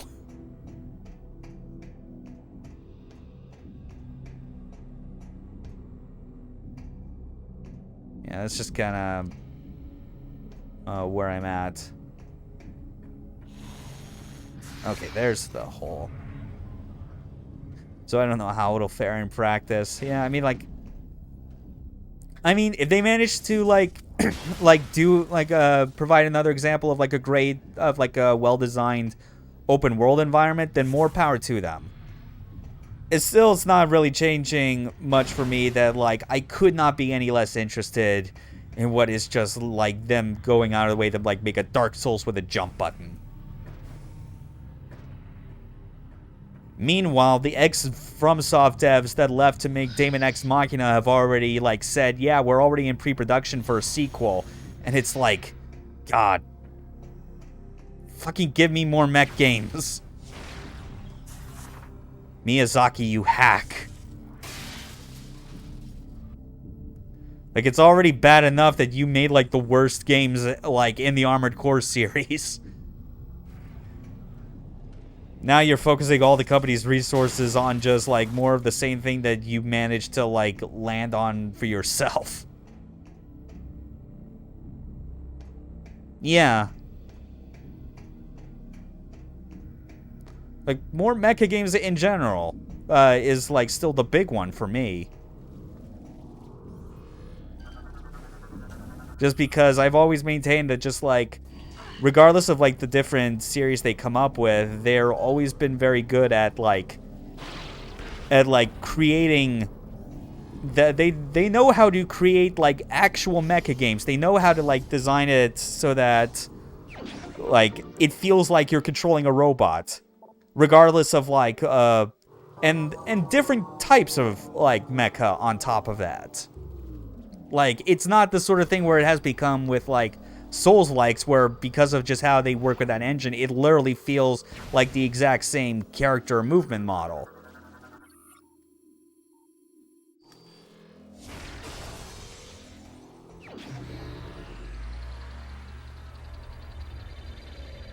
I even enjoyed Ninja Blade for what's that's worth. Yeah. The only thing about Ninja Blade I enjoy about it, though, is just the fact that Michael Wilson Sr., I should add, like the father of Michael Wilson, who was the main character of Metal Wolf Chaos, he's in that game. And he basically breaks himself out of his own hostage situation. That's basically the one redeeming factor. Honestly, that's why I respect Kamiya. The man really made it a point to make shit and reinvent himself within the space he's comfortable with. For sure. And it's like the sort of thing where I feel it's, funny enough, had to kind of come about as a result of the fact that he wasn't able to work on sequels to the games he made, like, that he wanted to, you know? Because, like, they started DMC2 without him. You know, and obviously before that he was, like... Well, I guess he was at one point gonna be, like wanting to, like, make the next Resident Evil after 2, but then obviously it became so different that it was like, Shinji Mikami had to go, yeah, why don't you just make this a new game? You know, it's clearly no longer Resident Evil, and he's like, you're right. And now I hear, Richard, when you mention the president in Ninja Blade. Yeah. It's like the biggest thing that, like tells you right away that there is a lineage of specific, like, oh god, that's right, these phase-on Metroids, they can just phase through walls. And just completely avoid missiles. Oh well, just overload them with plasma, it's fine. But yeah, like, Ninja Blade, you can tell, is, like, definitely part of, like, there's a lineage in terms of, like, key FromSoft devs that went to that after, like, all the various Xbox-related games that they had made, you know? They started with Otogi 1 and 2, then went to Metal Wolf Chaos, then went to, I think it was called Enchanted Arms, whatever. It was, like, a weird, like, early 360 RPG that had Metal Wolf as, like, a bonus boss.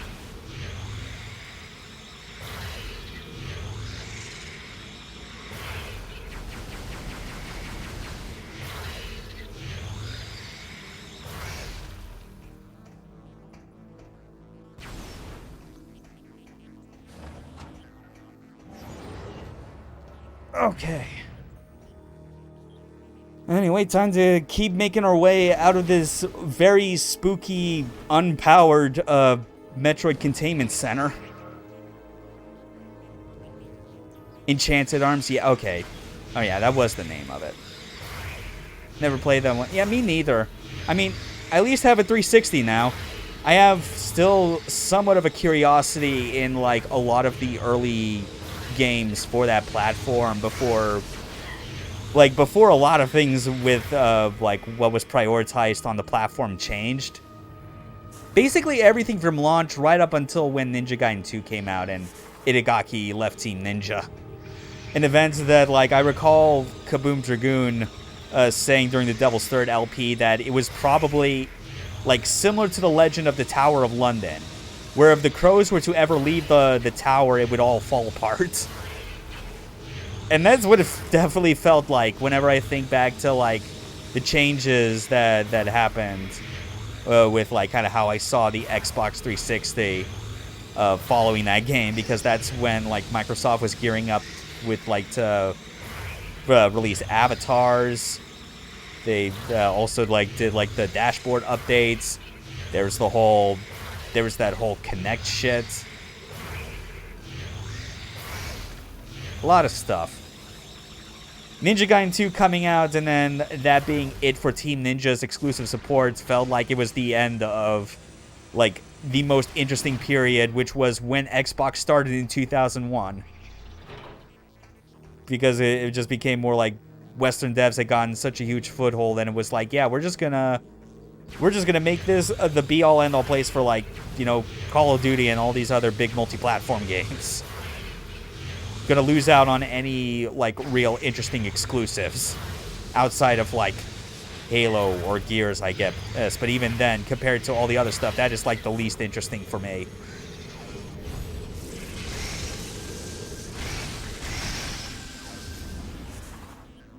That felt good. Oh, man. Oh, man. Speaking of 360 and, like, early games for that platform, that's right. Once I finish this stream playthrough of Prime 3, I am going to use that as my opportunity to finally play on stream Amp 3. A game I've been meaning to show off for so long because of how delightfully weird that thing is. PS360 era became so weird at some point. It really did. A lot of times, like, why don't these Japanese games come out over here? And it's like, yeah, you wonder why that is. And it becomes clear that, oh yeah, like every studio in Japan, save for a few that have the money for it, are dealing with the HD tech problem. A problem that we thankfully got past after several years, because so many have accepted the idea that, like, you know, it's totally fine to use engine middleware like Unreal as long as it helps us make our games faster. And it does. We got plenty of, like, developers that are able to, like, put out new stuff and even revive old games thanks to having Unreal to power it.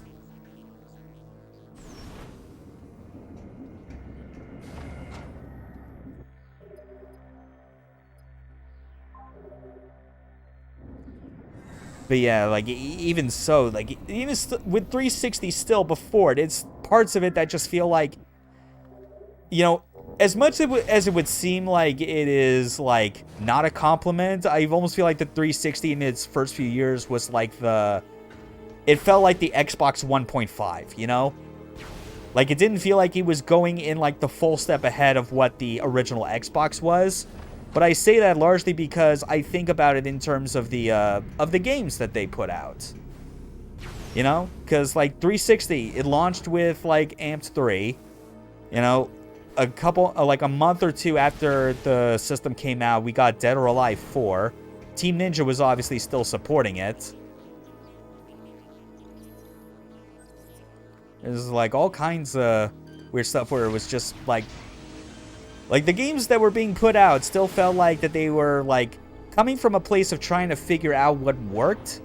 And once like, developers during that time figured out what worked, which was basically after 2007, is when the creativity just started to feel stifled, because it was like, right, we did all the hard work of, like, what creatively works. We know what sells. let's just do nothing but that. And it's why you had Call of Duty just have such a ruinous effect on the state of first-person shooters, let alone companies' unrealistic sales expectations for their own unique products. Like, Modern Warfare 1 may still be a good game in its own right, but at the same time, fuck that thing. Okay. We're at Delta. Gotta make our way across this zip line. Oh!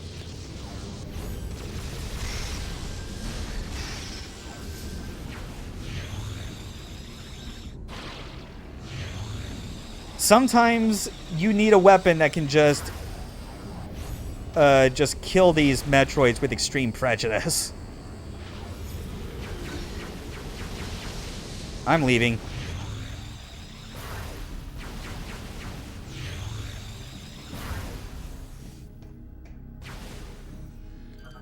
Here we go. Elysian data doc decoded. Entry. A bad webcomic. I'm sorry, I had to make the obvious fucking joke with that. I mean, look what it's called.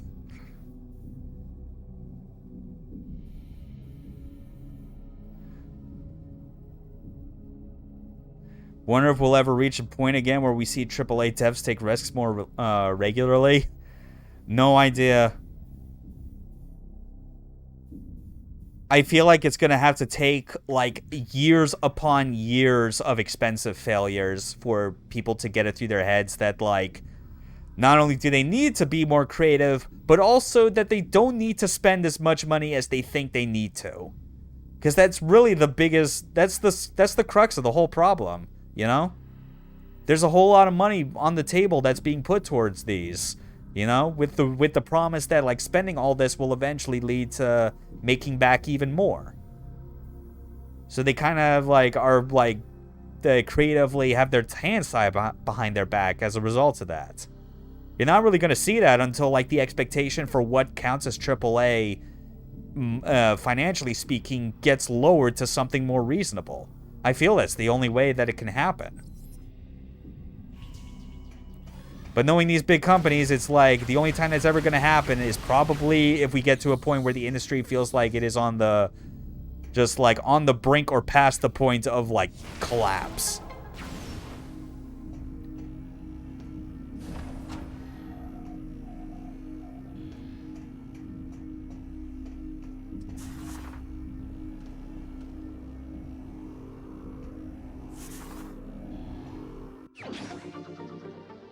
There we go. Another missile.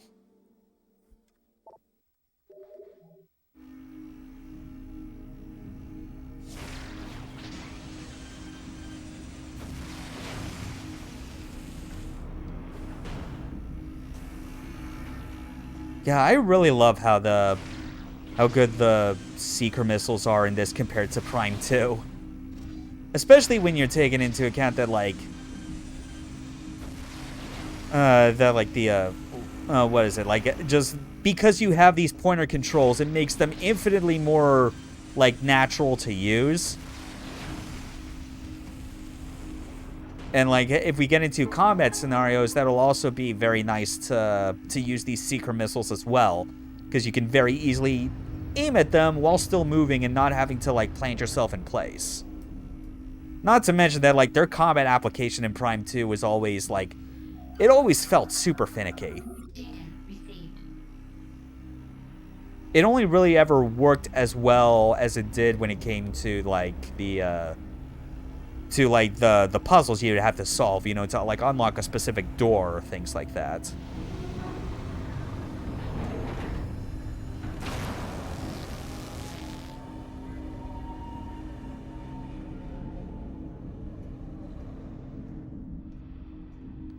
There we go.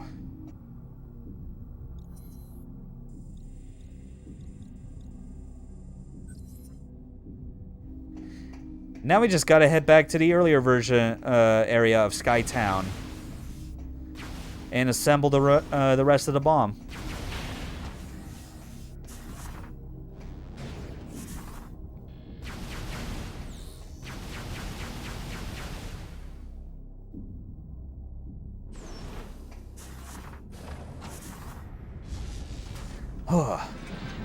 And then we'll be very soon done with this primary visit to Skytown. Gonna have our major boss fight of the area, and then we can move on to like the third major location of the game. A lot of things I'm pretty sure, like, and especially since this is me streaming this in the morning in my time zone, that means it's like I can obviously go for a lot longer than I would in the evenings. So we're definitely gonna have like enough time to get to the boss fight that I am most excited to see. Really enough, I've been checking out mobile games of all things lately, and I'm super impressed with the graphics on those things. Yeah, there's... I won't deny it. It is kind of impressive just looking at the, you know, like how good they're able to make the graphics on screens like that. It's just a shame that it's not of much interest to me in regards to, like, you know, it's a mobile game. That's not ideally a way I would like to control things on there.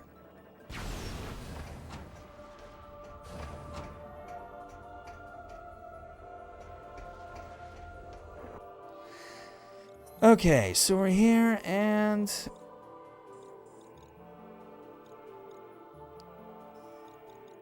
yeah, we'll take a right to stop by the Aurora lift, and then... yeah. Go that through those series of rooms, and we'll get the third component. Yeah, it's usually not...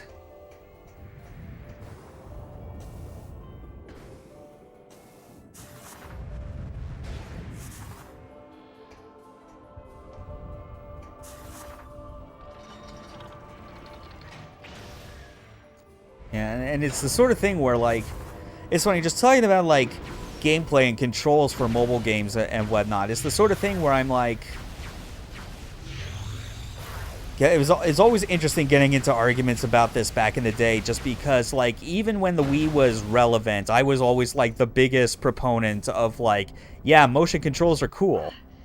But it's and even when that was clearly getting a lot of flack from people that were like, oh, but like there's so much shovelware on it, the controls don't work as well as like a standard gamepad.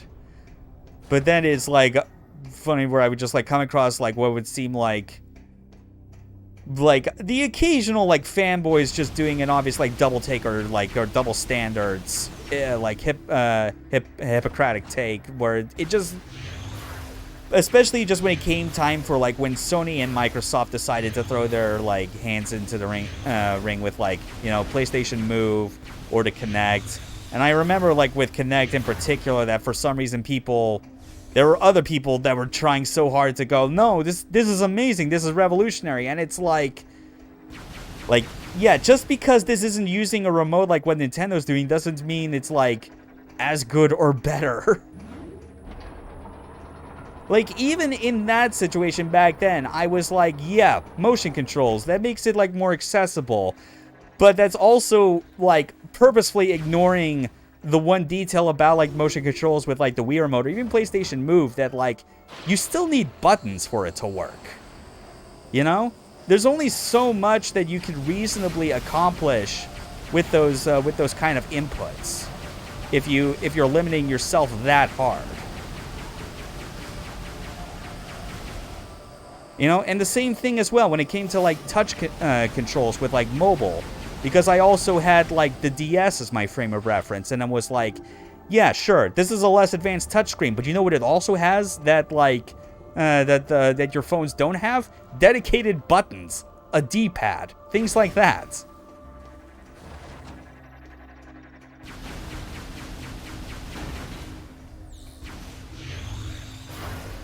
Like, that was the thing that was arguably weirder for me to kind of come across those people as opposed to the ones that are, like, so staunchly opposed to, like, any sort of control method that isn't the standard gamepad.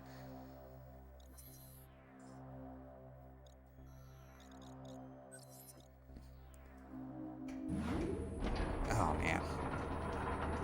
And even then, I still, like... I think at least with those guys, it's like, I find it not so much frustrating as it is hilarious. Because, like, depending on how hard they go in on it, I feel it would almost, like, belie them the idea that, like, that whether or not they even understand the concept that controls should be designed around the kind of experiences that they're wanting to make, you know, not the other way around. You make your gameplay concept and your mechanics, then you make controls that work best for it. And obviously those kind of people that are like so dedicated to the idea that it should be just like only on like a traditional gamepad as established by something with like the like a 360 pad, for instance. I don't know, it just becomes real silly. Like, I think it ends up saying a lot more about the types of games that they themselves like to play. And it's less about the controls, and it's like, they don't want, like... they don't want new experiences like they think they do, considering that, like, what they're wanting it to be done as is, like, within a very narrow range. Hold on, did I go the wrong way? What the hell? Oh my god, that wasn't even the right direction. What the hell? For sure. And it's also the sort of thing where I'm like... I used examples of the fact where it's like I always relished the times that I got to go to arcades, you know? Especially these days where it's like by the time I was able to go, it became like... They were already very niche things to the point of like people calling them dead. I mean, you think about like the fun that comes from arcade games that have their very own unique controls and like peripherals that are designed to create certain experiences, then like, yeah, is it any wonder that I am a fan of like the concept of motion controls and like what sort of new things that could bring? It's just the console space really did not take as much advantage of it as they really should have. Like, it becomes good game feel. Not sure how to word that correctly. Yeah. You know, I mean, like this. What I'm playing right now. Like, being able to very intuitively aim all over the screen and turn with just pointing with the Wii remote. Like, that's great feel. This game is made for it. You'd be a fool to somehow think that, like, this game would be immediately better if you could just control it with, like, a standard dual analog controller. Like, way to miss the point. Like, I do have my reasons to dislike VR. I mean, I can't use it due to headaches, but I can see how there could be super interesting experiences to be made with it. 100%, yeah. Admittedly, my main reason for why I'm not gone in on VR is just because I don't have the money or space. But I wouldn't mind trying it if, like, the opportunity allowed for it. Although, I think what I'm more interested in, really, is, like, taking advantage of, like, those VR controllers. Like that, but without the VR headset specifically. Because they're basically just, like, hyper-advanced Wii remotes. You know, it's like, it's better motion sensors within those things. It's, like, better gyros. Like, even more so than I'm pretty sure that even, like, what the current controllers have, like with the PlayStation controllers or even the Joy-Cons. So yeah, it would be very nice to be able to have games where I could like specifically use those controllers and not have to worry about like also needing to have the VR headset. Like the two things don't need to be mutually exclusive. Like, the more you realize it, the more that it's very clear that this was the result of like a side path in like controller design that started with the Wii. You know, people were either on board with the promise it had or just mocked it for not being standard or normal. And then like VR came around and was like became very clear that, oh yeah, if you want to really immerse yourself, you need things that can simulate hand tracking. And what's the best way to do it? A motion control. Yeah, not only gameplay and game feel, I feel like something that games rarely do is telling stories in different ways than movies or books can. They tell it the way only this medium can, at least in the AAA space that is. Indies tend to do more with it. Yeah. Like there's a weird sense of irony that comes from how AAA games try to make their games cinematic, And like the way they go about it is that they try and do that, but the result is that like you end up emphasizing even less the things that like make video games unique for what they are. You know, doing stuff to actively take away all the control that would make it engaging.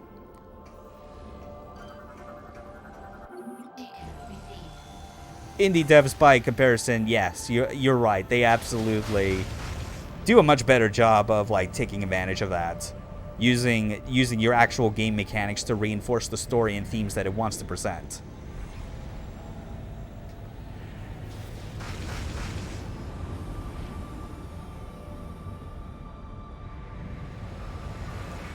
And there we go. Our thermonuclear bomb is complete.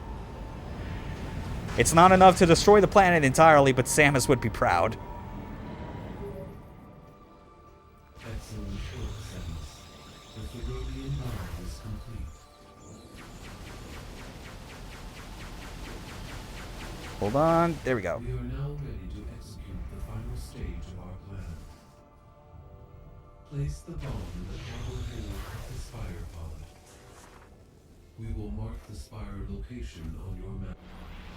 Alright. Actually, I kind of cut that off. I don't know if it's gonna, like, carry over the conversation. Excellent work. Oh, god damn it. It's gonna repeat it. Oh my god, I'm so bad. Place the bomb.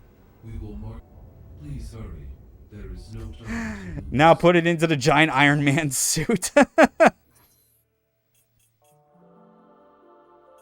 There we go. Yeah, kind of does look like it.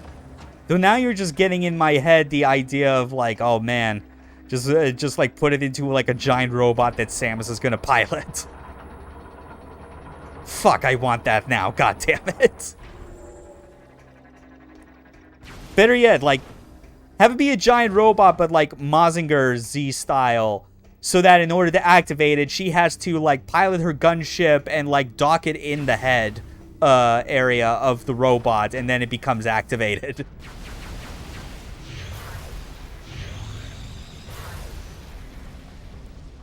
God, that would be sick. And if someone looks at that and says that idea doesn't sound very Metroid, tell them to shove it. Excuse me. Data received. And get a drink.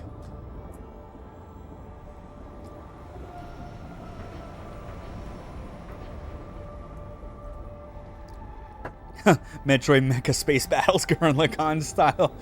Now, like, what I'm thinking more of is obviously like you dock Samus's gunship into like the top of the mecha's head, like in Mazinger, you know. It just make the ideal work for sure. But like the idea is that like when you're piloting it, it's like So are you familiar with the Goemon games? You know, the Legend of Mystical Ninja starring Goemon. But like, if not, I'm still gonna like explain anyway. But the idea is that like in Goemon, there's this character called Impact, which is a giant robot, and there are sections in the games where like you pilot it, and the way that the control works for it is that it's basically from the perspective of the cockpit, so you're doing all these crazy bizarre inputs to like control different functions of the robots rather than like directly controlling it as if it were just a larger version of Goemon. That's what I'm picturing with like if there was to be a mecha battle in a Metroid Prime game, it would basically be the impact sequences in Goemon, where it's like you're looking around your cockpit, you're pulling levers and pressing buttons to like do special moves and fire missiles. Like that's what I'm imagining as. That'd be pretty sweet.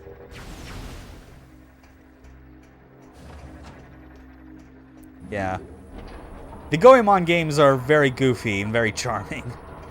It's a shame though that like the vast majority of them never got localized, because it is a very deeply Japanese series, you know? Like down to a matter of like the way it goes about like its humor, you know? It's the sort of thing that is extremely difficult to properly localize. Ready. Excellent work, Samus. To drop the bomb onto the Leviathan shield, you must move the bomb pod directly over the Leviathan and shut down the pod's engine. This must be done manually. This is a dangerous mission. Will you accept it? Hell yeah, I will. Initiating Skytown migration. Yep. So this is what we're gonna have to do in order to get access to that big Phazon comet that's just buried into the planet.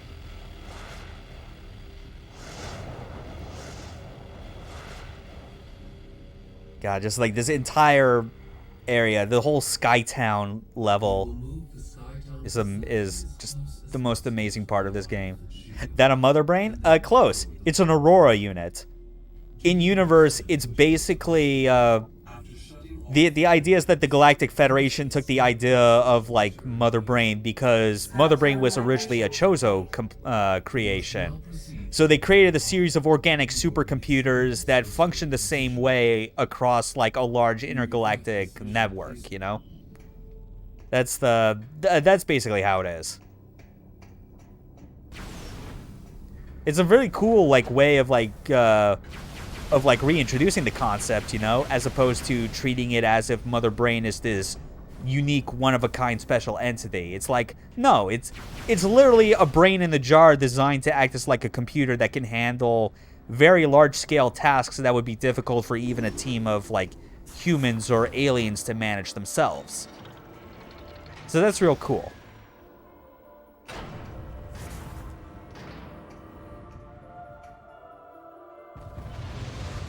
All right, time to go.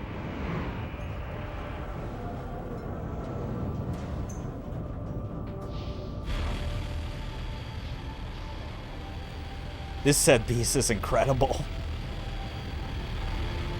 Like, it's the sort of thing where you look at it and you could see it as like, oh yeah, this is just like just an arena fight like you would have in any other Metroid game. Not Metroid, in any other first-person shooter. But the fact that this is being done in a Metroid game and you have your Metroid abilities is what makes it novel. Better than reintroducing Ridley, Zombie Mecha 3.678 when it comes to using concepts again. Yeah. Though funny enough, this game does have Meta Ridley again, but it's still cool. The start of this game has like a pretty incredible opening, like as much as, like, it's one of those things where people ragged on it for being way too linear and handholdy, but it's also full of, like, really cool set pieces, including a fight with Meta Ridley, where you're falling down, like, no joke, like a 17,000 kilometer tall shaft, basically going into the core of the fucking planet you're on, and you're just having this free fall fight with Meta Ridley as you have to shoot him. You know, like, like where you're, like, floating above him, below him, all kinds of stuff.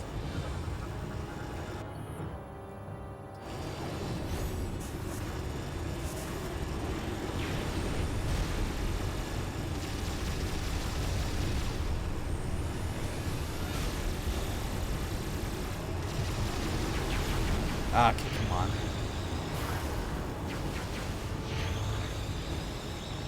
Well, at least it isn't Phazon Ridley, right? Best hold your breath.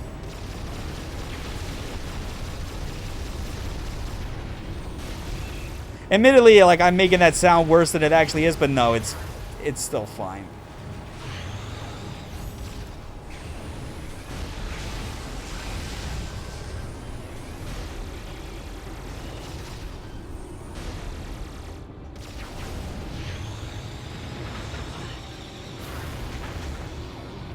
Okay, but I'm also still needing to focus a lot on this.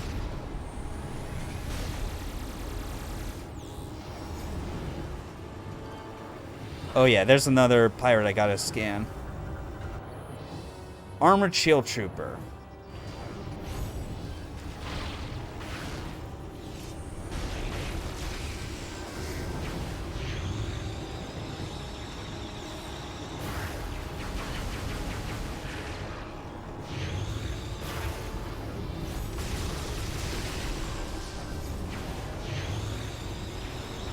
Okay, hold on. I gotta get back around there.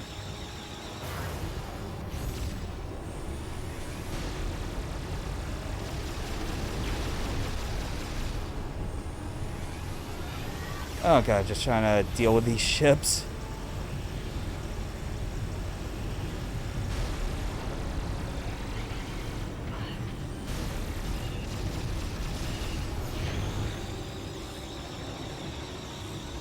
Whew.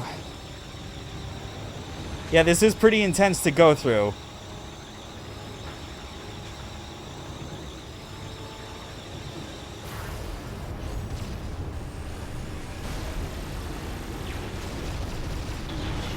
Nice. Okay.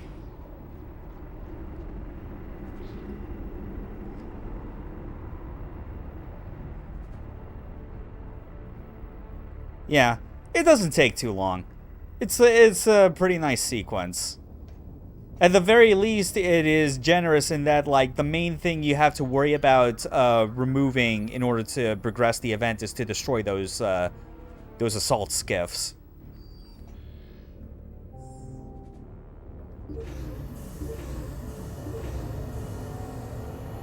Interactive panels designed to highlight, yes, we have pointer controls. We can make you touch things in the environment. It's so real. People mock them, and I do think I can agree on the basis that, like, they probably do it a bit much. But, like, a lot of them, like, the majority of the stuff you do with it is obviously... Oh, man, that pod's got a malfunction. Oh, shoot.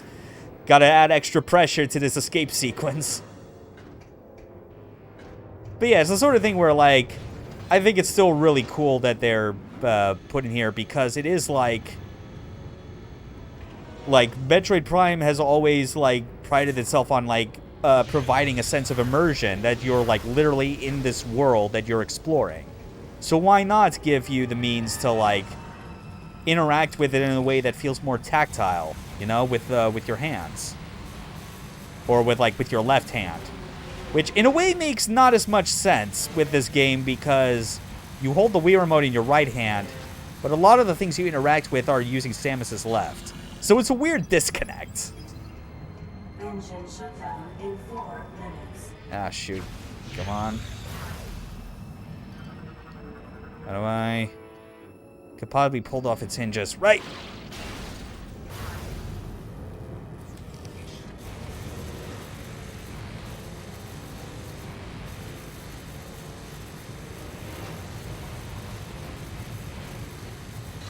I do appreciate, like, that they designed these, like, welding puzzles to give you plenty of leeway so that, like, yeah, if you lose sight of, like, the line that you're trying to weld, it doesn't immediately punish you.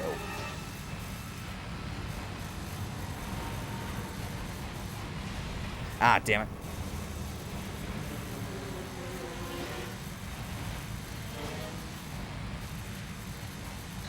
There. I'm left-handed. I don't know if I'd be able to play Metroid Prime. Yeah. Yeah, like, trying to play this left-handed would be, like, causing a huge disconnect, considering that, like, you're doing more of just the regular Prime gameplay of moving and shooting than you are, like, these interactive panel sequences.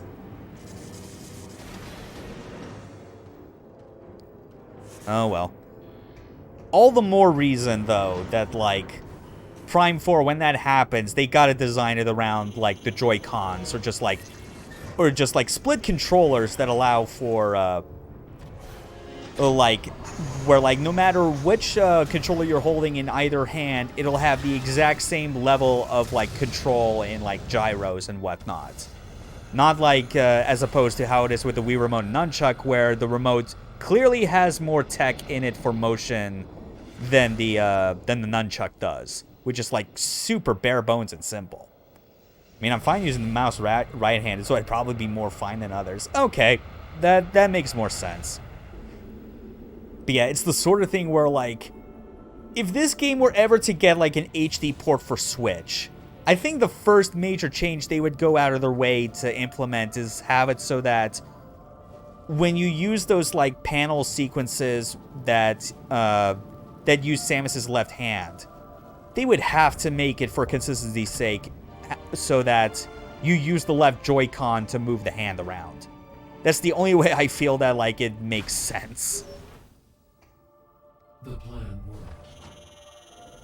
It did work. Its impact resulted in the destruction of the Leviathan's shield, and the seed is now exposed. Fly there and destroy it. Yep.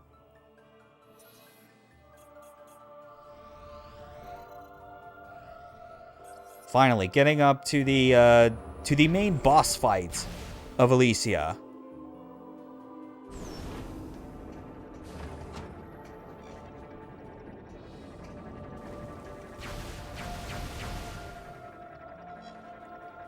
And I'll admit, I think I've largely forgotten specifically like what the specific trick of this fight is. Data received.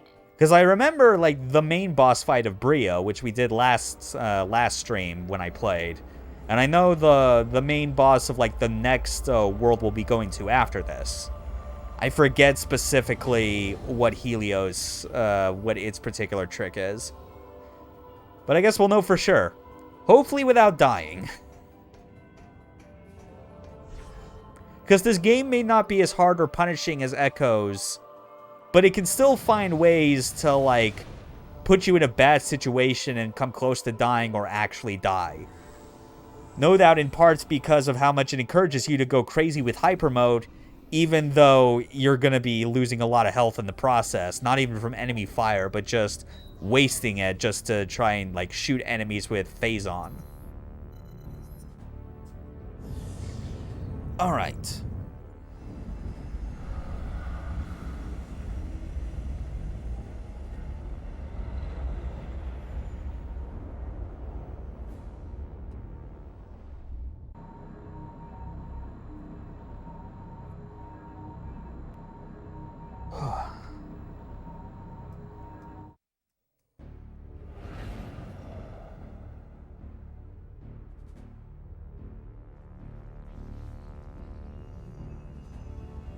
Here we are in the Leviathan proper, which again is basically like this game making you go through like the end zone of Prime 1 multiple times for each planet. Because that's what the impact crater was in the first game. It was a meteorite just filled with Phazon like this.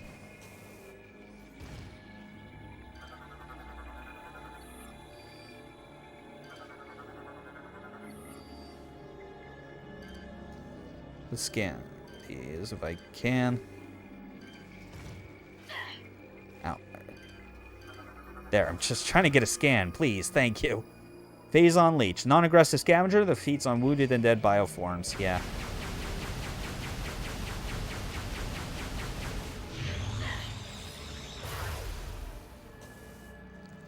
Alright, but these aren't important. We're just gonna keep moving forward.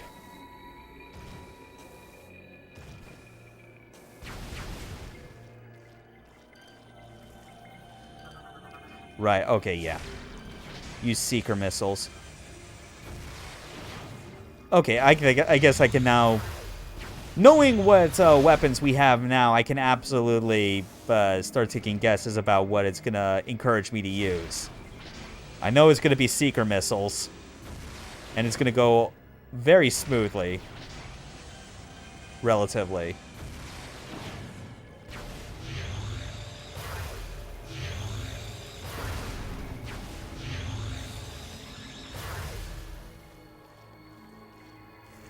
All right.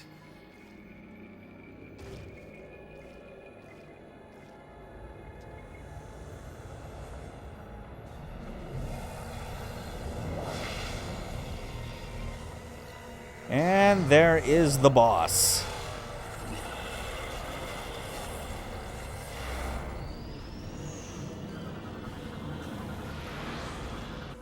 Okay, Helios. Using the swarm bots to form a fast-moving ball of energy. Avoid contact with the sphere. Exterior armor is well shielded, still vulnerable to beam weapons. Inflicting enough damage will cause him to overheat and expose his Phazon-enhanced core. Can be overloaded with Phazon-based energy easily. Destruction of the core unit should prove fatal, but is difficult to achieve. Prime bot of a large group of swarm bots, all of which are energized, Helios will use the swarm bots for both offensive and defensive measures, assuming different formations will allow for various forms of attack. Right.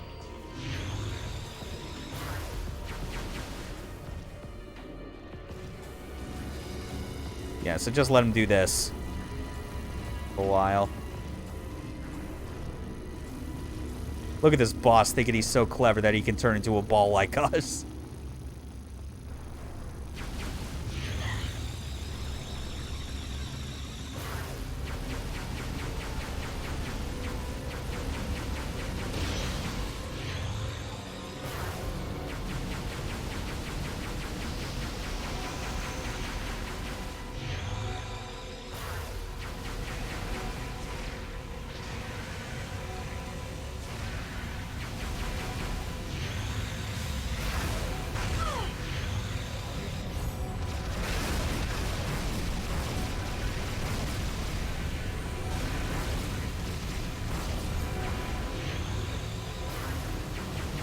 Okay.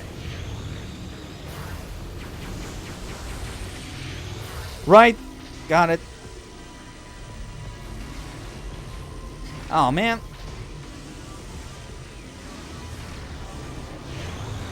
I think the spinning ring actually caused my, caused it to not work.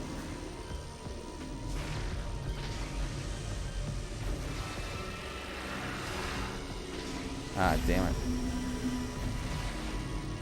There we go.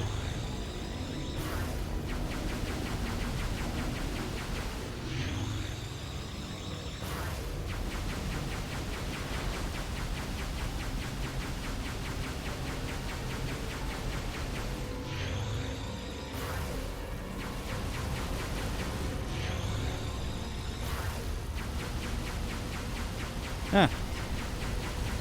Yeah, this is going a bit longer than I was thinking it would.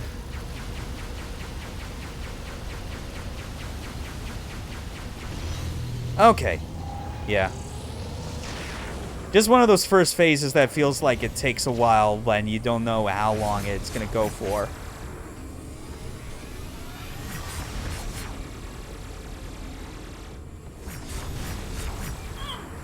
Oh, jeez. Oh, come on. I can't see. What the fuck?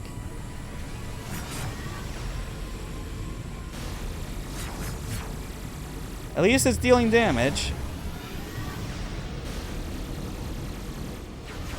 Okay. We're still good. We're in there. Yeah, it's just you gotta deal a lot of damage.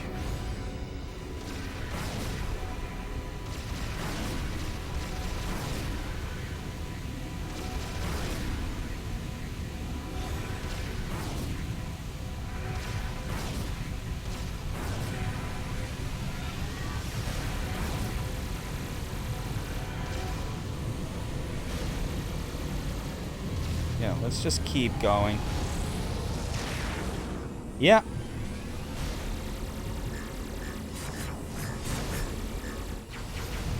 All right. Wow. Yeah, look at that. Yeah, when in doubt, when it feels like it's taking too long, just hyper beam everything. Creating strong currents of air to deflect attacks but can still be damaged by ground-based explosions. Right.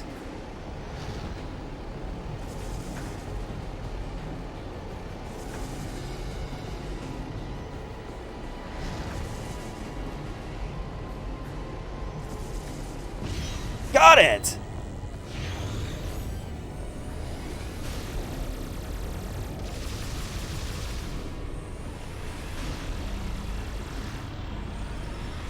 Oh, yeah, this part. Yeah. This looks like such a treasure boss. Like, you play something in, like, Gunstar Heroes or whatnot, it's like, this is just one of those bosses where, like, yeah, let's just make a bunch of individual box or sphere sprites and then just do this. Let me introduce the Get Over It With button, aka Hyper Mode.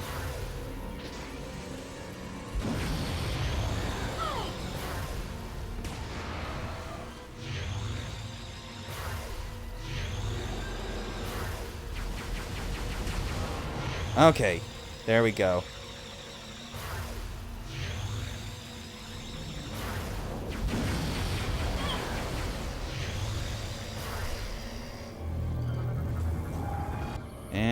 Outer shell's open. Let's go. Ah! Damn it. Ah, fuck. Oh, fuck. Oh, fuck.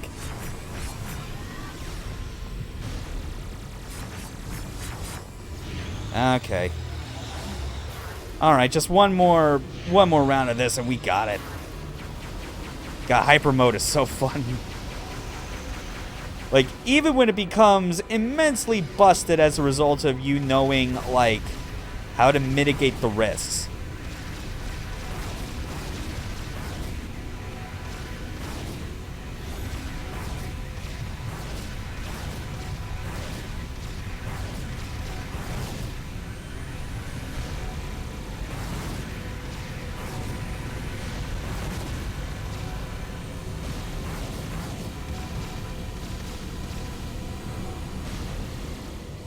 Okay, come on.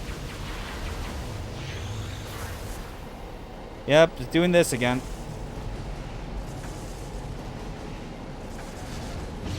Got it!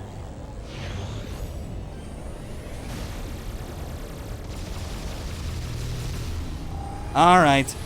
Time to deal the finisher. Yeah! Alright. No deaths that time.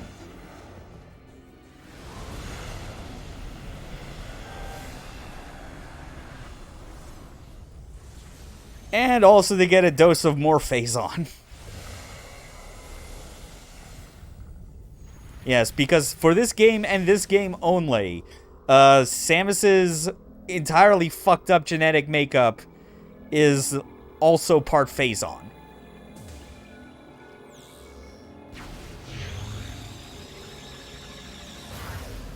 But that was a good fight. I think I'm starting to realize that, like, I can clearly see parallels with, like, the classification of bosses that they had in Prime 2. And while I think, like, the absolute best bosses of Prime 2, well, mostly one, and that's Quadraxis, I think is still better than all of the fights in Prime 3. But Prime 3's boss fights, now that I'm going back through all of these and remembering them, it's like, they managed to avoid the problem that I felt like a good number of fights had in Prime 2, which was, there are just some phases that feel like, they kind of drag and don't make a good first impression as far as how the pace of the fight's gonna go. Like, Chica and Quadraxis specifically, I recall in Prime 2 being really fun once you got past their first phases, because they start to ramp up the intensity in ways that are really good. Whereas this, it's like, it generally avoids that problem. And the fights do a good job of incentivizing you to use the abilities that you had, like, acquired on the way to them. But there's just something where, like, some of them are lacking that inventive creative spark that some of the fights had in 2. That said, I do think the fights where you go up against other bounty hunters in this game is like, that's the Dark Samus fight equivalent that was in Prime 2, and I think those are better than even when you fought Dark Samus in that game. Like, Rundus on Brio was a really good one. Gore's a very fun fight, and then the third hunter fight that we get to on the next world we're heading towards, that's I think that's the best that this game has. Or at least one of. Yeah, watch them bring that back for Dread, too. I hope so. God. Absolutely want some, like, crazy hyper mode stuff that we can, like, mess around with in a 2D Metroid. I mean, like, Dread has proven that, like, the series has now passed the threshold that it's, like, it deserves to be not just good as a Metroid game, but also good as, like, an action game. Like a solid 2D action game. You have once again performed admirably. Thank you. However, the threat is not over. We received word from a reconnaissance unit that an emergency GF communication capsule has been found. Analysis has uncovered a message from Gandreyda. sent while she was searching for the Pirate Homeworld. This is her last. How would hyper mode even work in a 2D game? I have no idea. That's for Mercury, Steam, and Nintendo to find out. To our surprise, the message indicates Would it be more bullet time? I have no idea what. Which suggests that pirates are now enhancing their military forces. Guys, with just like Visor. a lot of like my ideas and theorizing so far are just focused around Prime for the time being, just because it's like the next Metroid game I really need to be excited for is Prime 4, because that's the next big one. You must destroy that Leviathan and stop the But I feel like what hyper mode for like a Dread sequel would be like, it would probably be one that's more. It would have to play into the fact that like Samus is part Metroid, and she's just channeling that aspect of her DNA and the ability to just siphon energy from other enemies. I feel that would be like, that would have to be the core focus of what that is, in addition to like having like just the crazy powerful beam attacks and whatnot. Be on the lookout for Gandreyda. Yeah.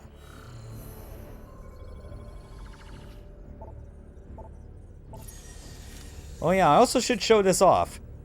This is like an interesting way to kind of keep track of like where you are in the game in terms of progress. A biometric biohazard scan that shows how corrupted with Phazon we are currently. Phazon level 50%. Yeah, that's not good. Anyway, time to go to the Pirate Homeworld.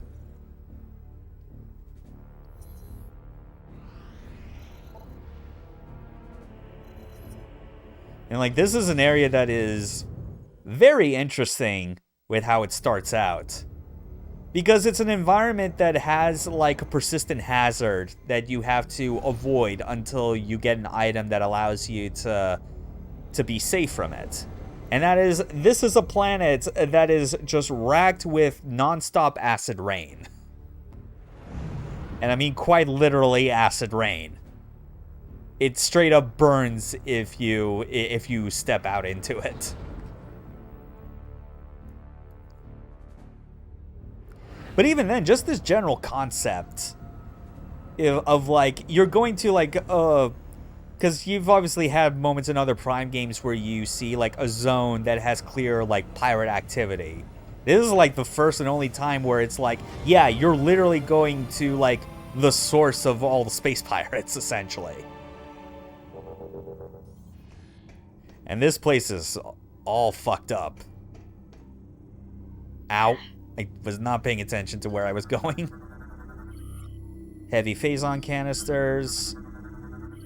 Pirate cargo drone. Yeah. More scans. More medals. Medals that act as this game's idea of achievements. And honestly, way better than actual achievements, because at least you can unlock stuff with them.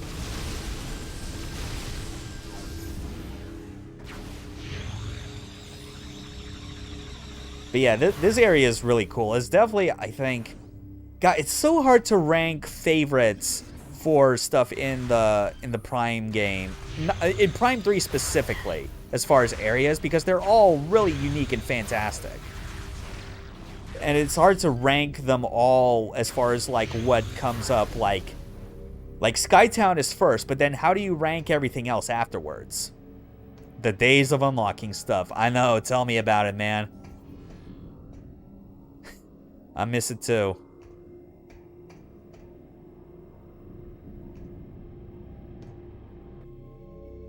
Okay. Yeah, we're in the lift hub, so...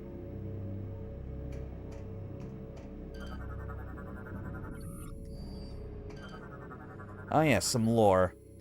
Our mission. And most kids wouldn't even know what I'm talking about. Oh god, don't even remind me. I'm only in my late 20s and I'm already dealing with the fact that I always feel like I'm twice that age.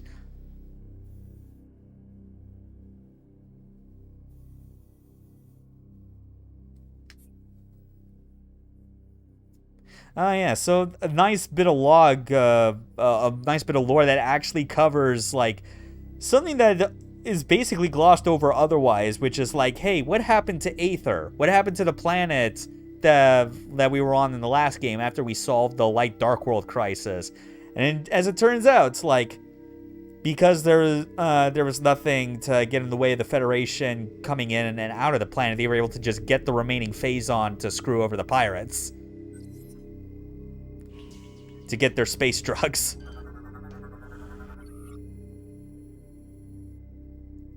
I'm officially 30 now since not long ago. I'm allowed to wallow in my oldness. Oh boy. Okay. So let's see. Terminal controls nearby energy shield. Advanced visor system required. Yeah, so we can't do anything with these two. We can do this, though.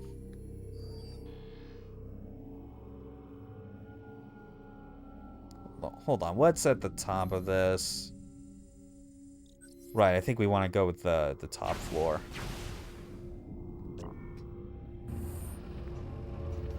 But yeah, this is cool. It's like, it's the pirates' home base, and it feels appropriately like an evil alien base, you know?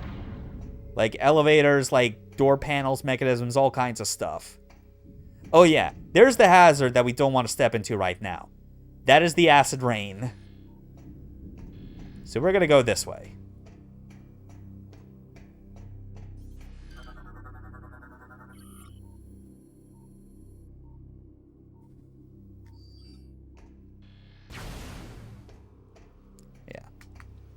This is one of those things that is like, you can tell that the Retro brought back just a little bit of that Prime 2 style oppression of just like a hostile, like acidic,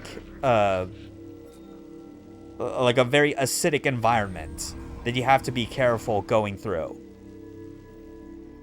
And it brings it back in a way that is like, you know, smaller in scope, but I generally appreciate it a lot more. Because you can actually avoid it by just, like, walking underneath cover. Information concerning the pirate facility. We believe there is a cargo supply route that connects directly to the seed.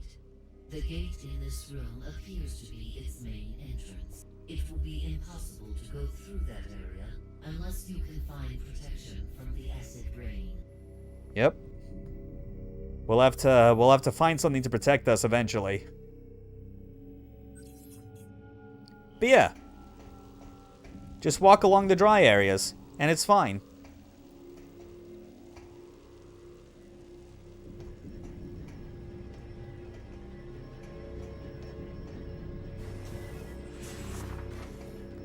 It also provides like a nice element of feeling like you're sneaking through an area, even though this is not explicitly a stealth game. Like, they find a lot of places where you can just, oh wait, no, I should have gone out the other, going down into the other hole. I think there was one there, yeah. But yeah, just the sense that, like, the enemy doesn't fully realize you're there yet.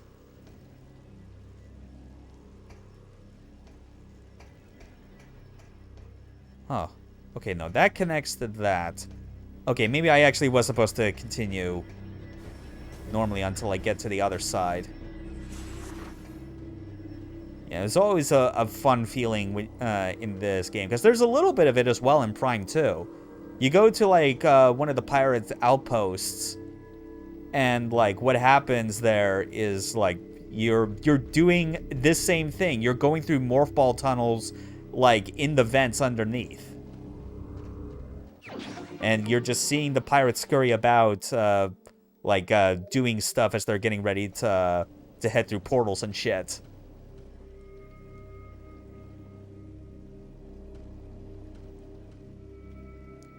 It's a slow build-up once you're on this world, but eventually, once you get all the tools you need to fully brave the environment, it's like you are now bringing the nightmare to their home.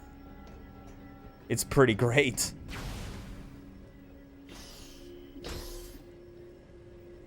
Hold on. There. Needed to reset it just so I could have enough room to pull back the Wii Remote and remove the energy cell.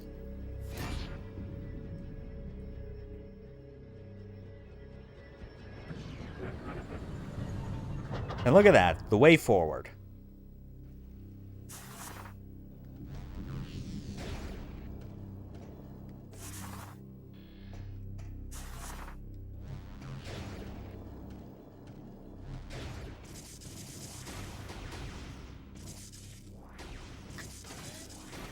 There we go. Let's open. So where we're at? We're in flux control. Gotta make our way to the command station.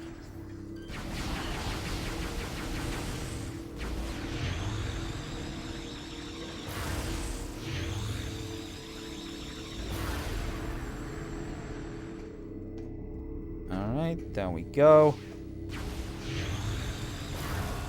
Ah, damn it. Done.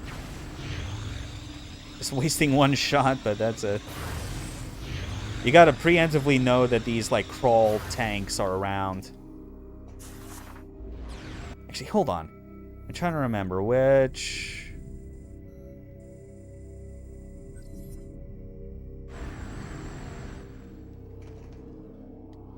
Right, I think this is what'll get me to the... Or not.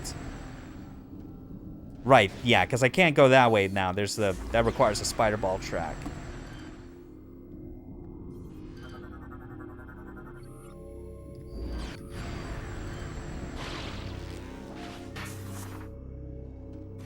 Real neat.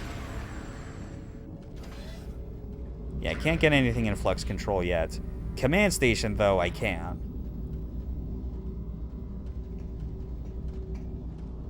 This is so cool. It's still fairly guided, but like, I don't know.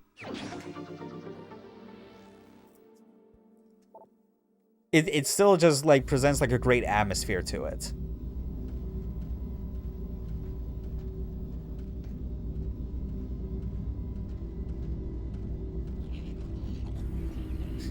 And just these pirates are just none the wiser about the fact that there's a meter-high ball just rolling through their ventilation shafts. Just don't mind it.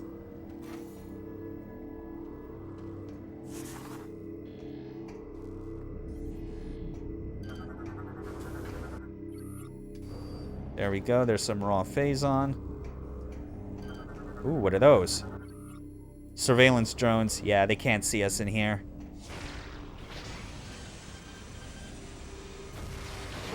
Got it. Now we get our get a new visor. We just God, it's still kind of baffling to think how it's like, unlike the other Prime games, you technically start with 3 visors. You know, combat, scan, and command visor. And then it's like this late into the game, they finally give you a 4th one, and it's a familiar visor in the series, the X-ray visor.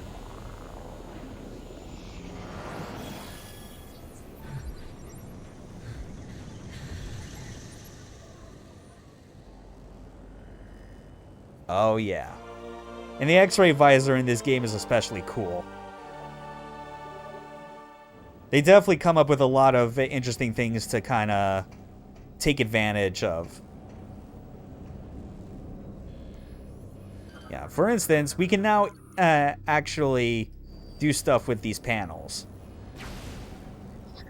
Gotta match the passcode. And it gets shuffled around each time.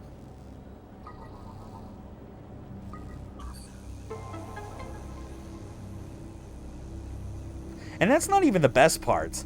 The best part about the scan visor, not the scan, but the X-ray visor, what makes it really great is actually where you get a beam weapon later on that works in conjunction with X-ray.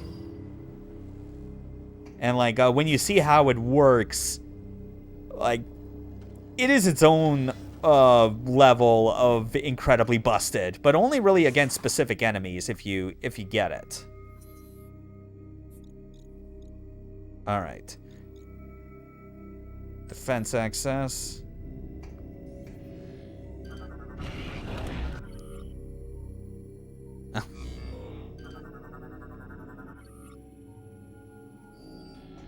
Yeah, that phasite plating, that's like another hint of how we'll be able to interact with that.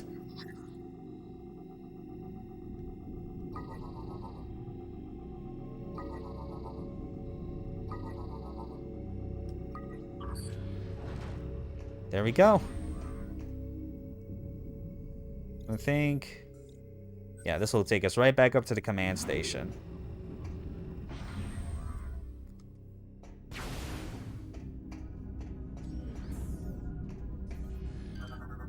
More lore. Stowaway. Our attempts to intercept Federation ship departing Aether were unsuccessful. With them went a collection of Phazon, the first to fall into Federation hands. They foolishly left most of it behind, allowing us to quickly collect what we could. But in our haste, we took more than mere Phazon. You literally just took Dark Samus with you. Surely, we are cursed. Metroid Prime. A plight of the space pirates as they consistently get in over their heads on this bullshit.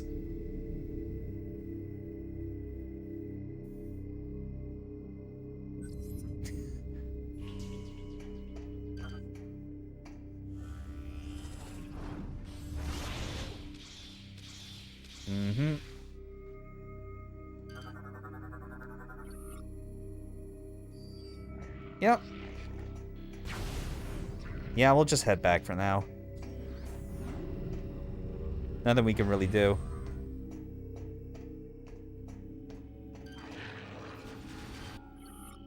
Okay. These guys again.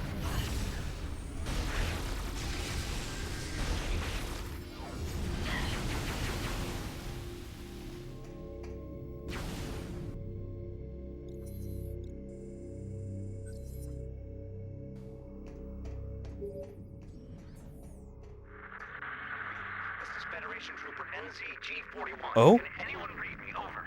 Repeat, this is... I'm transmitting on an encoded channel. I was taken prisoner during the attack on Norian, but I managed to escape. I have information about how to bypass the acid rain and get through to the seed. I don't know how long I can evade capture. I'm transmitting my coordinates now. Well, look at that. Obviously, I know what this actually is, but I'm just going to remain coy because it is a pretty good reveal. Get some more missiles.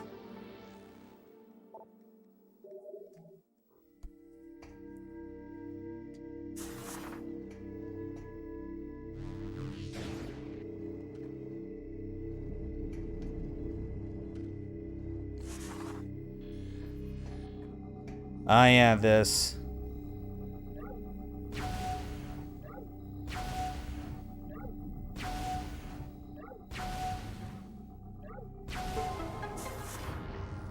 All right.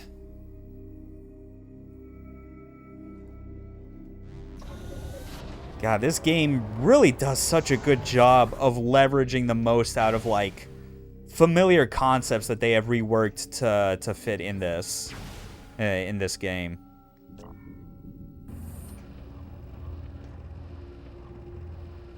Now we got to get to the new landing site and find this stranded Galactic Federation trooper.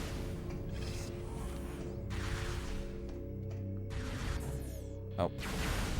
Hold on, did I? Yeah, I'd already gotten a scan of this. I don't need it. That's right.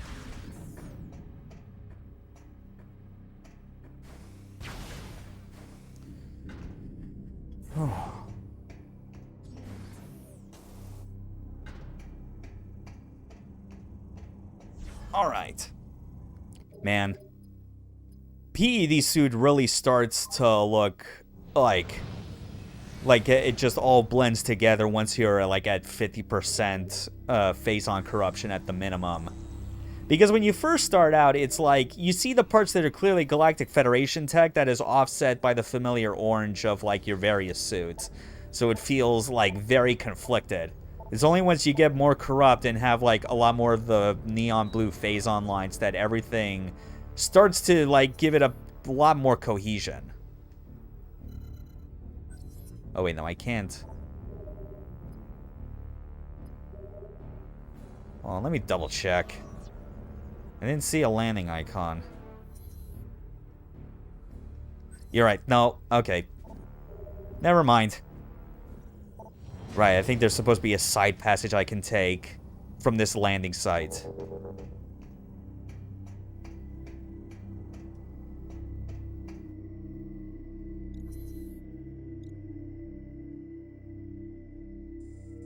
Or not? What the hell?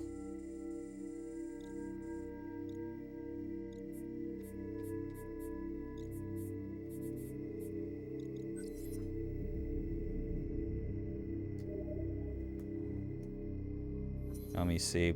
Again, what do I need?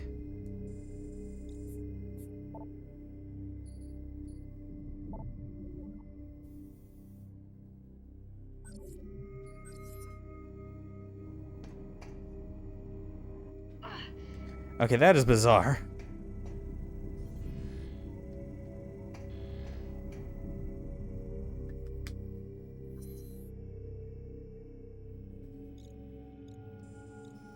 Oh, wait, no, that's right. I just remembered, yeah. In the lift hub. I at least have, like, that one area that I can interact with now with that panel with the X-ray visor. Oh my god. I'm getting ahead of myself just because I'm so excited for, like, the sequence that's coming up.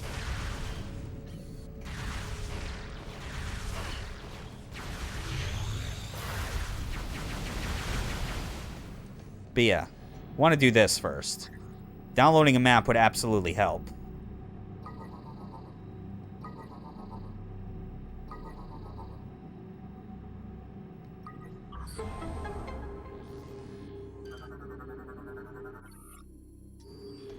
There. Oh boy.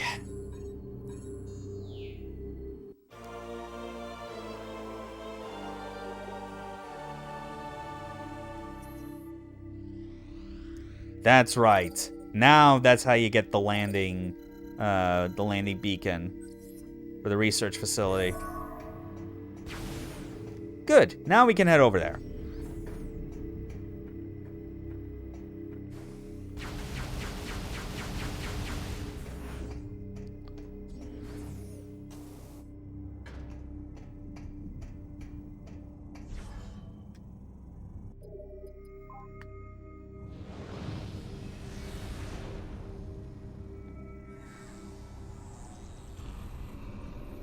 All right, then.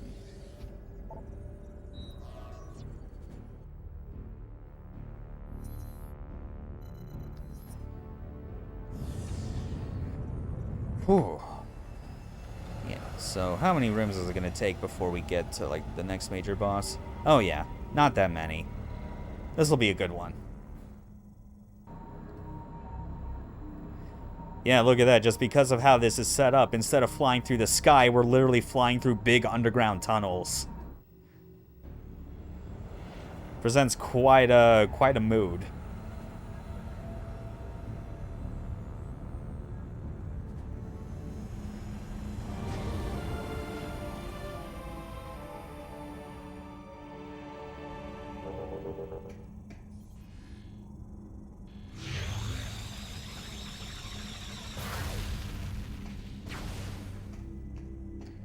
Alright, inside we go.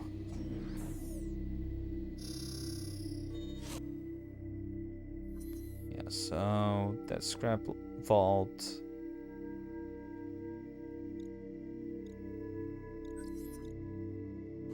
Yeah, alright. I'm gonna be doing a whole lot of stuff in the scrapyard. This is like the apocalypse of Metroid, isn't it? I suppose. I admittedly don't have, like, the full context for what that is.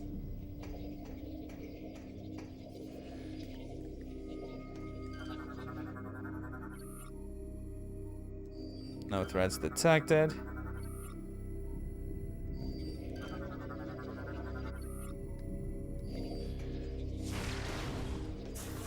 There we go.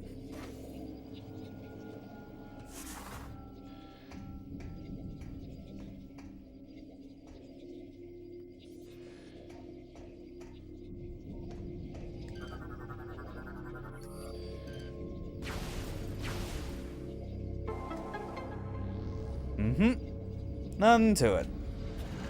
The planet where Darkseid resides, DC Comics Edge. Okay. Okay, that makes sense. For some reason, I thought Apocalypse was like a character name. I know about Darkseid. Okay.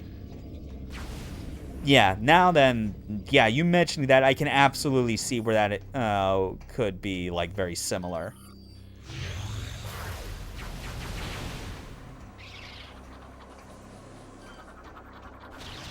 Oh no. Oh no. Please tell me there's more of those street bats. Because I could not see them. I could hear them first, but only after, like, they swooped down.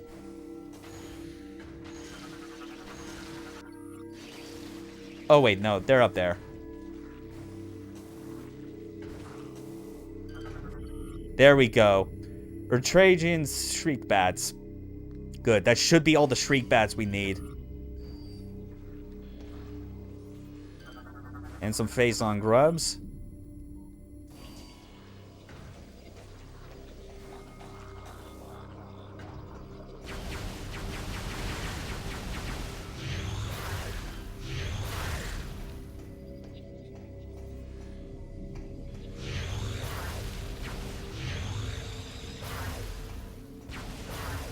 Okay. Now let's get moving. Try and find this missile expansion in here.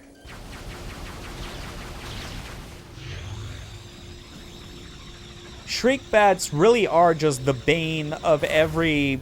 for the existence of everyone that cares about getting 100% log scans in a Metroid Prime game. Because when you activate them without realizing, you have so little time to get your scan visor ready and, like, get them added to the logbook. Because by the time the scan's almost finished, they will have collided with you or the ground. Or a wall. Or something.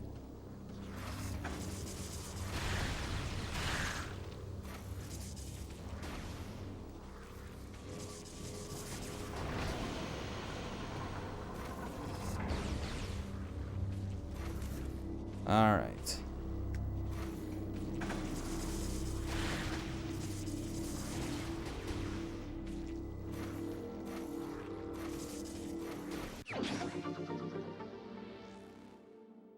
Oh, wow, okay. Wait, hold on. Is this the scrap works? Okay, yeah. Right, okay, yeah.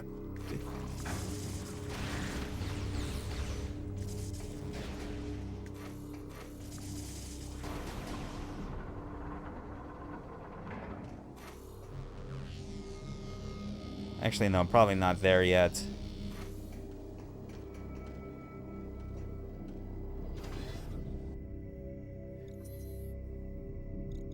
Alright, we're back in the scrap vault. Okay, I clearly missed somewhere where I was supposed to get the missile expansion. Or something.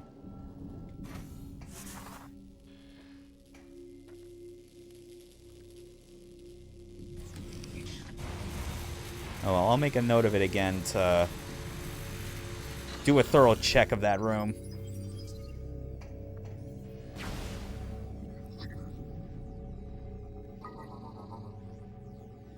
There we go.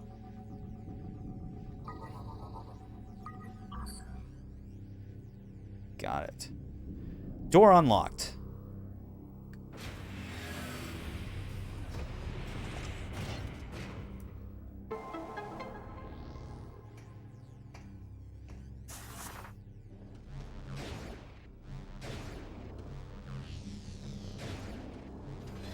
Okay, now to just go back through here.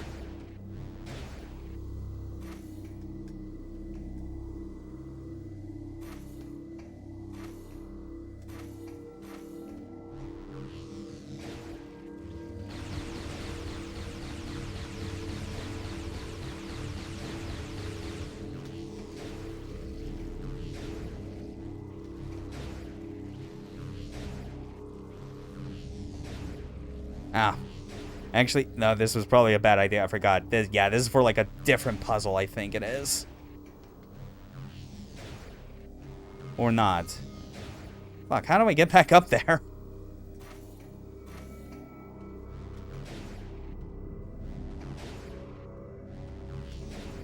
Oh wait, no, never mind. I just don't move.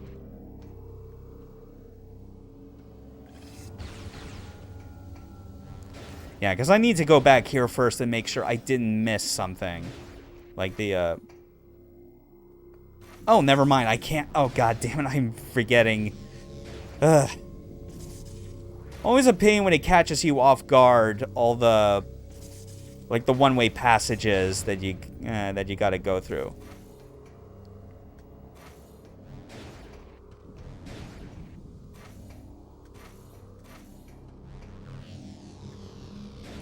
Alright, we'll try this again.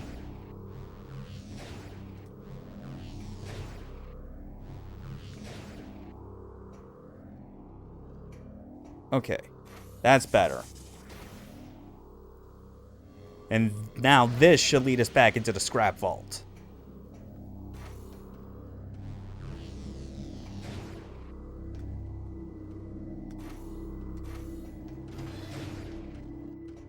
Yep. Like so.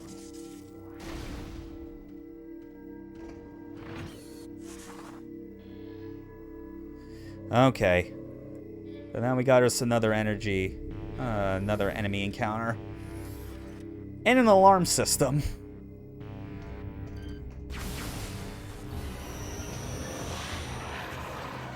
Here are the commandos.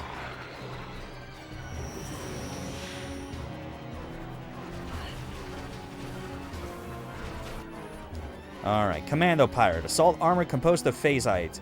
Able to cloak and teleport.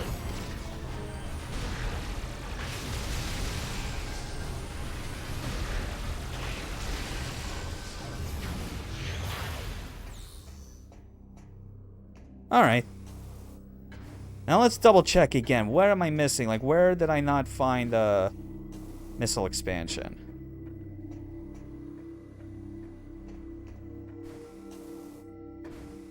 Are those laser pyramid heads?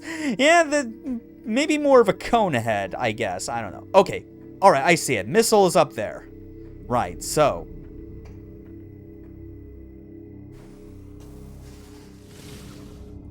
There, now we can get this. At least the pink energy looks like that. Yeah. I don't know, just kind of the way it looked, it was like, yeah, I could kind of see, it was a bit angular towards the front, so yeah, it could be pyramid-esque. Pyramid head-like. I could definitely see that now.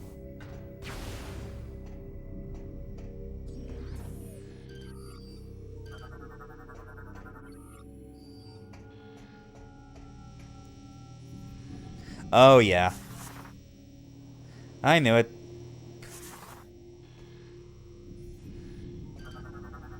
Infrared lasers. Don't think you'll get that past me. Okay. So after that previous log of everyone going, oh god, we're so fucked. Dark Samus has arrived. And then they're like, we were wrong. She showed us the error of our ways.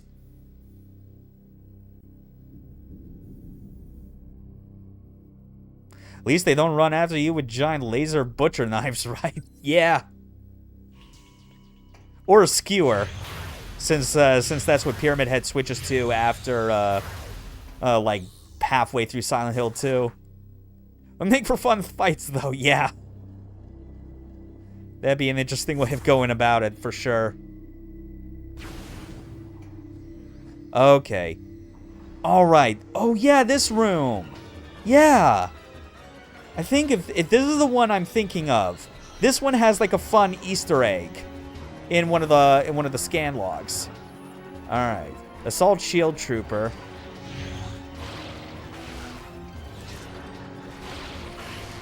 There we go. Now to just murder you bastards.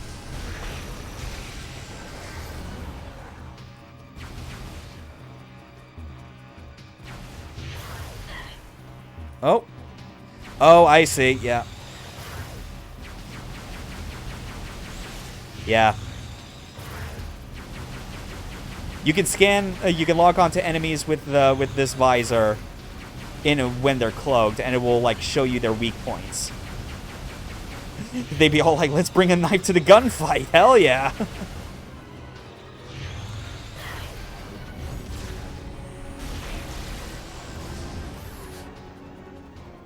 Okay. There we go. So we can get a missile expansion and an energy cell here. But more importantly, there are some fun scans up top if we can get to them.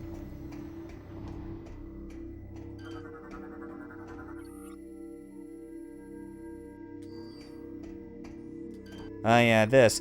Metroids native to different planets display subtle variations in biological processes. Another way of them just getting around the fact that, yeah, only SR-388 is the place where Metroids can properly evolve. detail of Samus's hand being in that mode. Yeah, like that was my that was the thing that like makes me like the X-ray visor the most.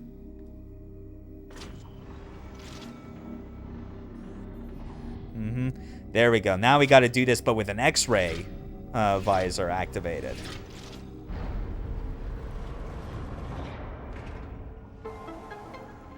Nice. So I take it that the elevator's going down or up. Might be up.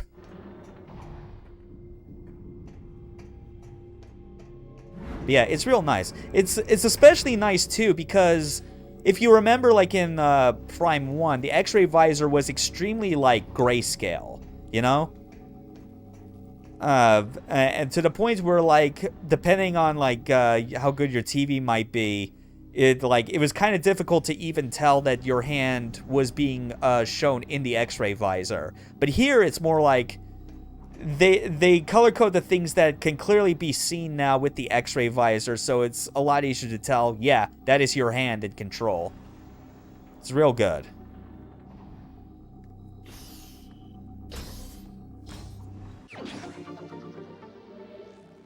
All right. Was this after Arkham Asylum? No, this was this game was in 2007, so then that would make it like 2 years prior. I will say though, compared to Detective Mode in any of the Arkham games, the Prime series has always done better with like its visors, because they know how to like design them in a way that like there is no incentive to rock one single visor on for the entire period of the game. Like, because they know that that would be absolutely ruinous to like the effort that people put into the art direction for this game. So yeah, it's like, it's cool that you can see the world this way, but it's still not practical.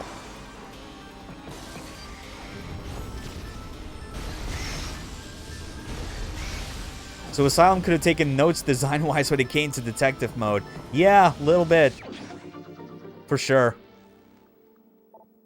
There's definitely design notes that like Rocksteady could have taken in general with like a lot of things for Arkham Asylum and its sequels. But I think that just also is like, it's still kind of a wonder that they were able to like pull off Arkham Asylum as well as they did.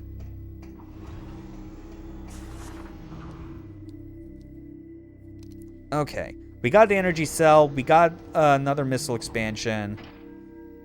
Let's get up top and scan some of these screens, because I know one of them has the specific Easter egg that I'm thinking of. Something that like I remember blowing my mind back in 2007 because I was aware of like what came out before this. Yep, first try. Experiment status report update. Metroid Project Dread is nearing the final stages of completion. I mean, this was 14 years too early for that to be true, but it's finally real. Experiment results unsuccessful. All attempts at using Metroids as a weapon power source have failed. Yeah.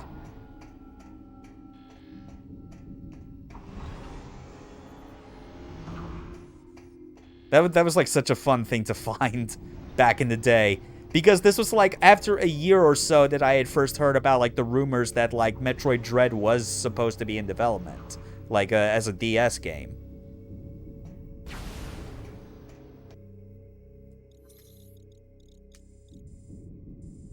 Okay, air shaft. Should also be some puffer mines around here or something. Huh, did I not scan the wall jump surface before? Weird.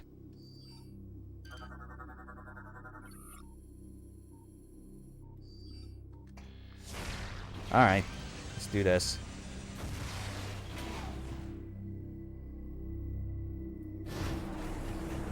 There we go.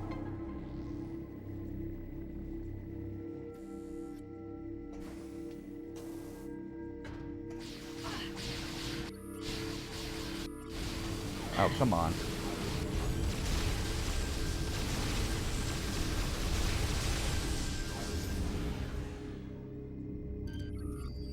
Oh, come on. Just let me scan that puffer, please. There we go. Funny thing is, now that Samus is the ultimate DNA cocktail and transformed into a Metroid kind, that they can keep the brand name without needing to bring them back as enemies. Yeah, that's like, that is the best thing. They don't have to come up with like bullshit excuses to walk back their extinction, you know? You know? It's no longer about hunting Metroids. It's now about you being the Metroid.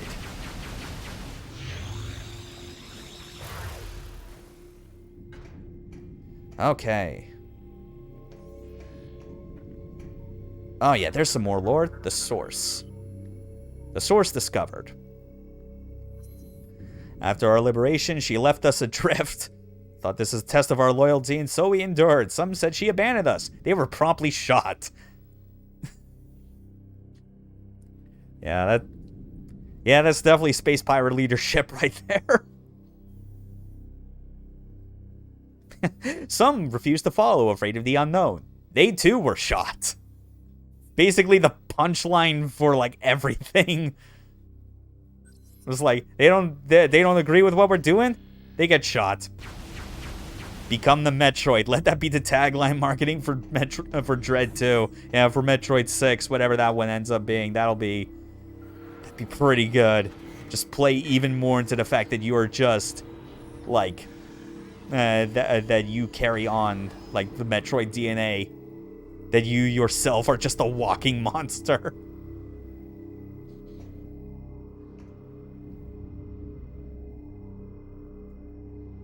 Mm-hmm. Alright, Crane Yard. We'll be able to do something with that track in the future.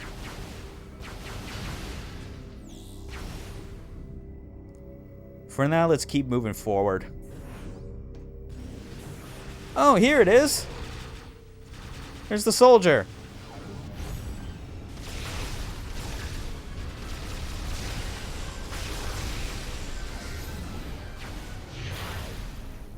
Got it. Samus, thank the stars it's you. I thought I was a dead man. I think I can help you get to the seed.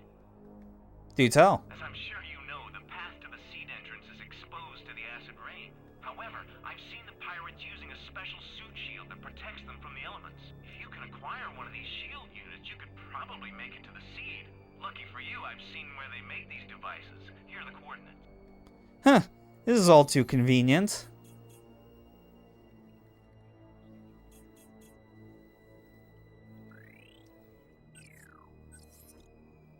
I even know a back entrance to that location, but we'll need your help activating the lift that takes us there.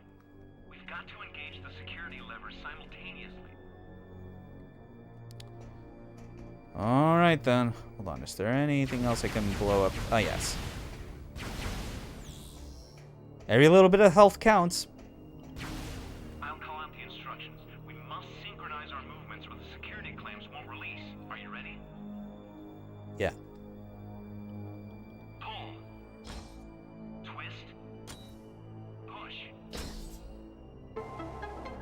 I like this take on the gimmick, just doing the kind of synchronized key movements with an NPC. It's a nice change of pace from like all the other times that you normally do this. All right, let's go. Nothing could possibly go wrong here.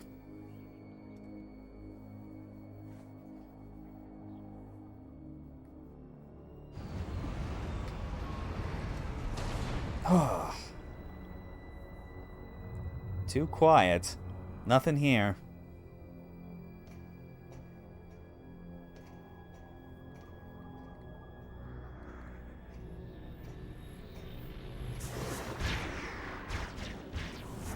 Gasp, it wasn't a marine at all.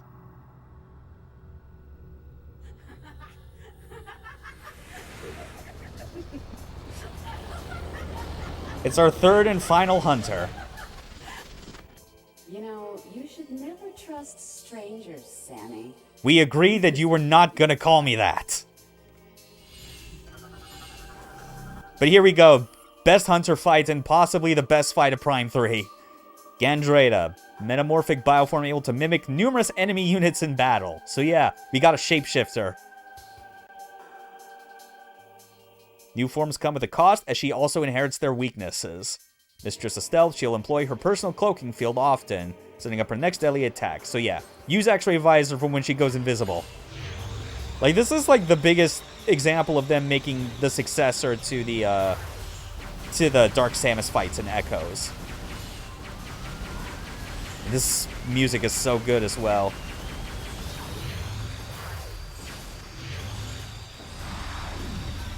Yep, there we go. Oh man, this is good.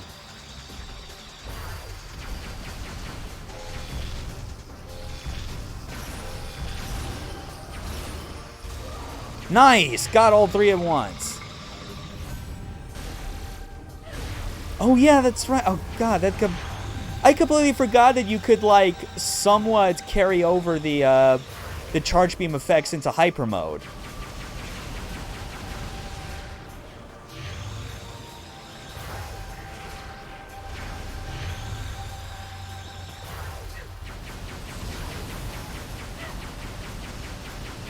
But yeah, run this in Gore, like, all these characters have, like, some terrific fights.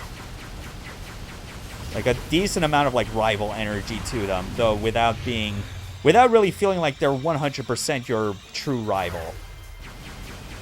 You know? Definitely not like, say, Ravenbeak and Dread. She phases through all kinds of enemies you fought before. Yep, both regular enemies and bosses. And it's the sort of thing where, like, it only gets crazier from there.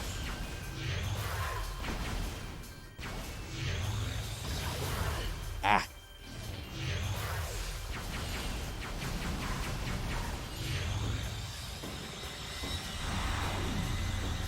Yeah. Admittedly, it's, like, pretty tame right now just because she's just turning into a Berserker Lord.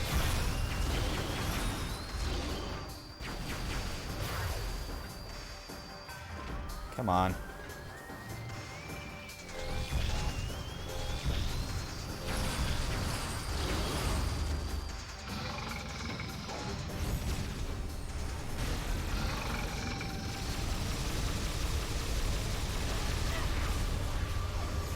Nice.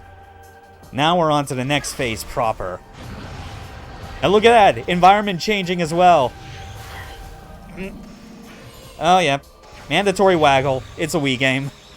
But at least makes sense in this situation, in this context. Yo! Check it out. You're just turning into a Berserker Lord. Yeah, but now she's run this.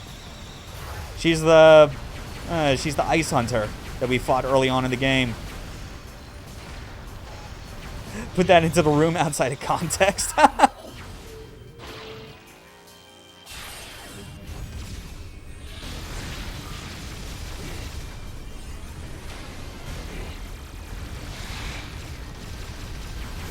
Yeah, this is like, it's such a good fight. It's obviously a fight designed around like reusing enemy patterns and like designs because she's a shapeshifter, but like it's got such good escalation to it. And look at that, there's the second hunter, there's Gore.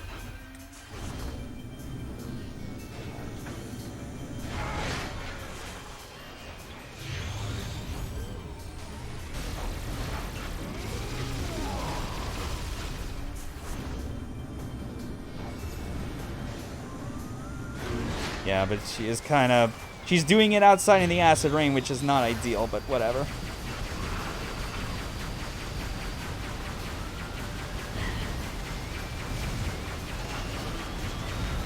Okay. Oh, but what else could she have up her sleeve?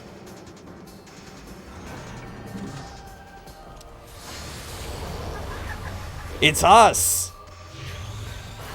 Mirror match! Even reusing one of the moves from, like, some of the Prime 2 bosses, like Boost Guardian, especially. Just testing what you know and switching it up while doing so. Exactly.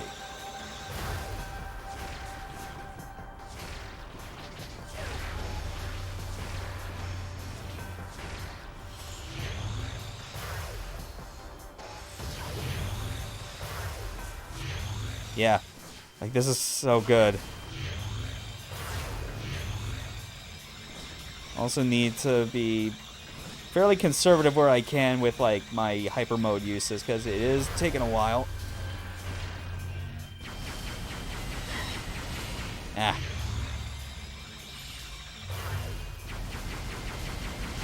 Oh yeah, here he comes. X-ray time.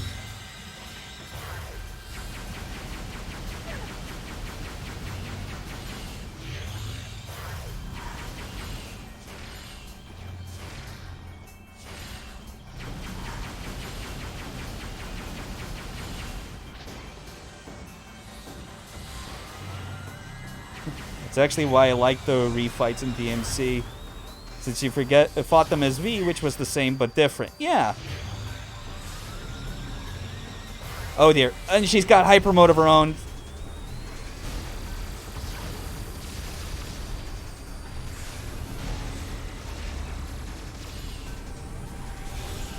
Okay. Let's actually flirt with danger for a bit and go into corruption while I do this.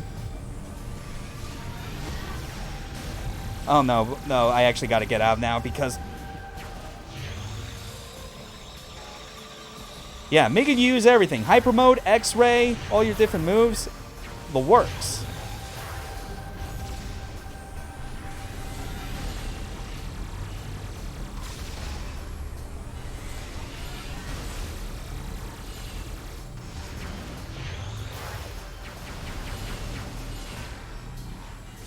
Oh dear. Hold on.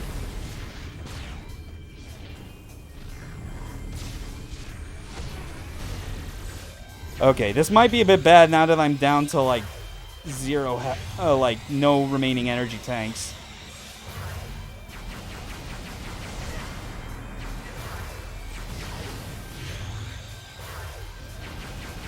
Oh wait, but I got it.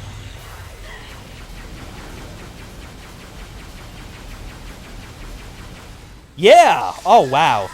That was, like, down to the wire, you know? Oh, man. Yeah, so far, unless I'm misremembering things about Omega Ridley and, like, the very final few bosses, like, this is the best of the game. This is fantastic. It's the one where it feels like it's pushing you so much to use hyper mode and running up against the risks all the time.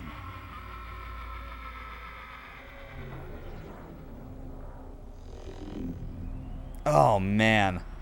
What a good fucking fight. I still think Rundus's fight has still the better music. Because, like, if you go back through, like, the VODs area and, like, when I got to that fight near the end of the first stream for this, like, I basically shut up for as much as I could just to let the music easily be heard. Because it's got such a powerful energy to it. This fight theme was still real good, too. Oh, man. And a new upgrade for our grapple beam, which is a really cool concept. Grapple voltage. Normally, you've used it in this game to, like, either swing over pits from grapple points or lasso enemies to, like, pull off shields and armor. With this, we can now siphon energy to and from what we're attached to with the beam. Yeah, the OST for these games is really damn good. Absolutely. And look at that. And best part about this, siphoning the energy refills our health. Isn't that awesome? Like, yeah, imagine just being able to do that in like in a Metroid 6. Where like it just plays into the Metroid abilities, and you're just siphoning energy to like to just refill your own. It's brilliant.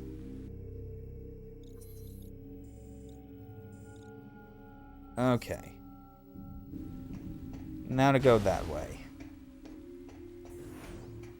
and return to landing site Alpha. Base for Metroid trigger established. Exactly. I mean, like, even in Dread, like, there was still some of that that was established with some of the mini bosses where where you do the finishers on them. And what happens is that, like, later on in the game is, like, the way Samus starts to finish them off is that it starts to become less her just firing a charge beam shot in a dramatic fashion, but then it becomes she just grips her hand on their skull and then just absorbs them directly. Probably balanced around overloading yourself, I'd say. Probably, yeah. At the very least, I think a good way to go about it would be, like, have a similar trigger mechanism as Hyper Mode does here, where it's like, if you want to activate it, you need to expend health. So that there's at least some amount of incentive in, like, like, doing, like, the health refill by absorbing their, energy.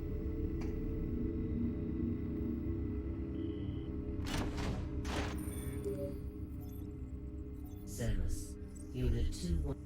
Oh, God. That was the worst timing. And I know that they're just going to, like, start up that conversation again as soon as I get to the other end of the transit system. All right. Okay.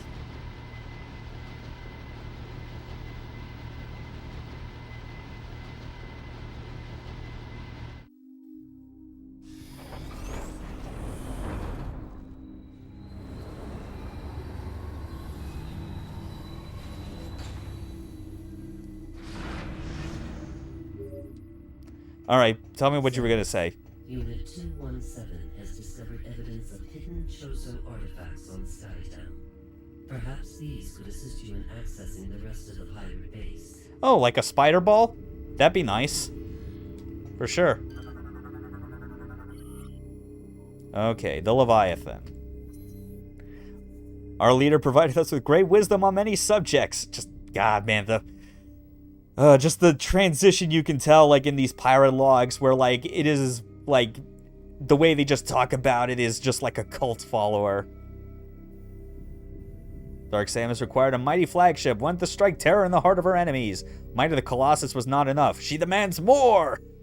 Solution was unique and most excellent. Took her great star beast and fitted it with cybernetic weapon systems. Called it the Leviathan. The great leader was pleased. Okay.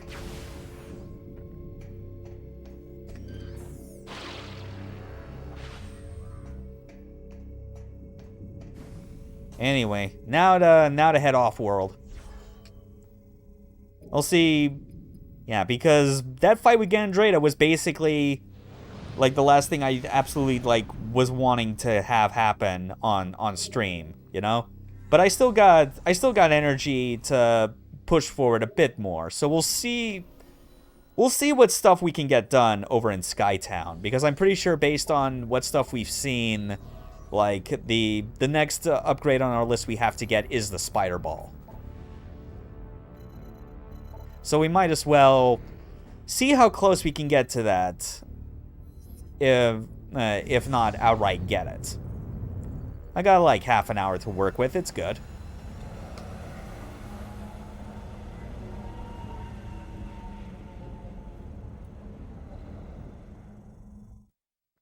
Yeah. Can do all that stuff. Close out the stream. Enjoy the rest of my Friday. Just doing whatever, really. Chores, cooking dinner. Contemplating whether or not I want to take the plunge on just making, doing like the full upgrade to my VTuber model myself. Because I've been kind of contemplating that after drawing up this new avatar and then later just drawing up like a full reference sheet. Because I'm starting to think maybe I could cut out the middleman on commissioning a modeler if I were to just do the modeling myself. The problem is, like, it would be having to figure out the logistics on how well to, like, make it suitable for a rigger to do the rest of your Friday, he says, while it's close to midnight around here. Yeah, well, time zones, you know. That's just how it is. I can't help it.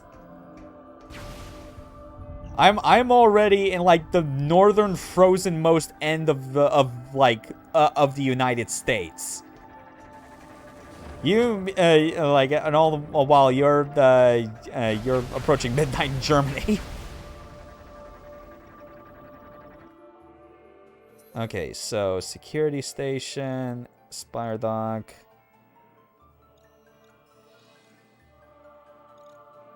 Yeah, we gotta go to the junction.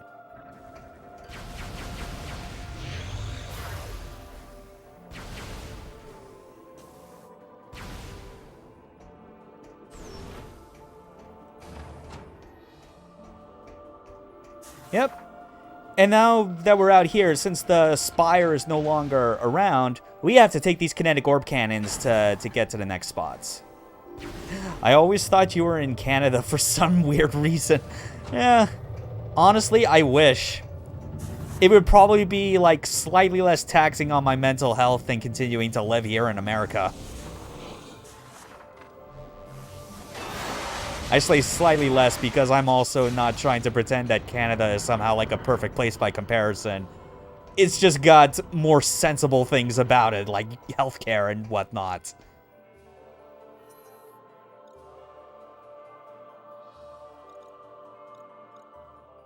Okay, Zipline Station Charlie, that's where I need to go.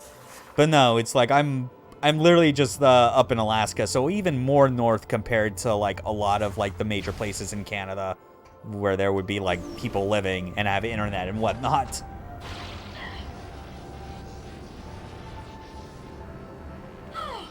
Oh, yeah, and here's the thing. Like, when you siphon energy into something with grapple voltage, it does take energy away from your health. So, yeah, that's something, obviously, to keep in mind.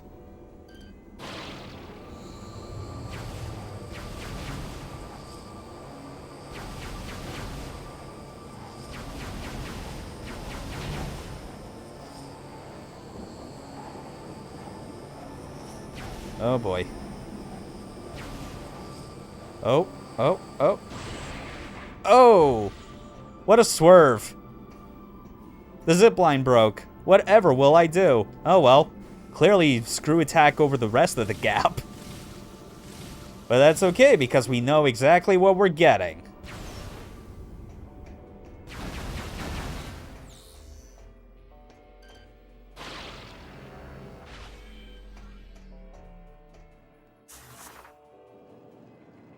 And that's Bioshock Infinite's prototype right there. Funny enough, I made the exact same joke when I got to Skytown last stream.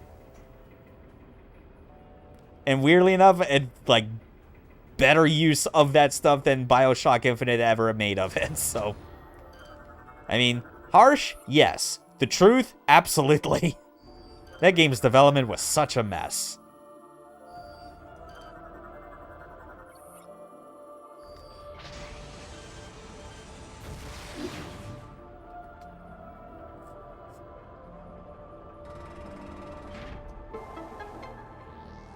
All right.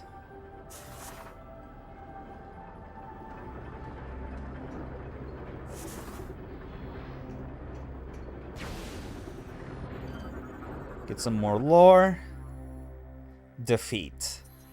2 weeks following the seed's impact were disastrous. Like the Aurora, we too were infected with a phazon-based virus. Spreading corruption consumed many of us, putting us under space pirate control. Not long before only a handful remained. During this time, there was but a moment we received aid. Gord the Hunter. Yeah. Unfortunately, he too became corrupted. Just like everything else. We are so fucked. There is no hope left. I am Elysian, descendant of both Chozo and the First, facing the last moments of my life and transferring my memory to the data pod.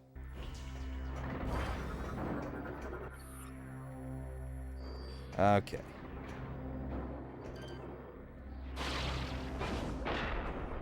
Oh. Hold on.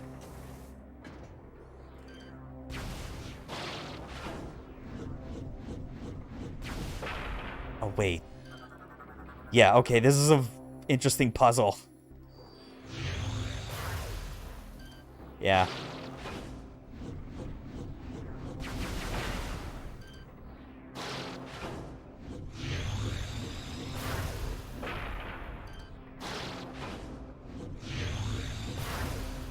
Yep, that's how you do it.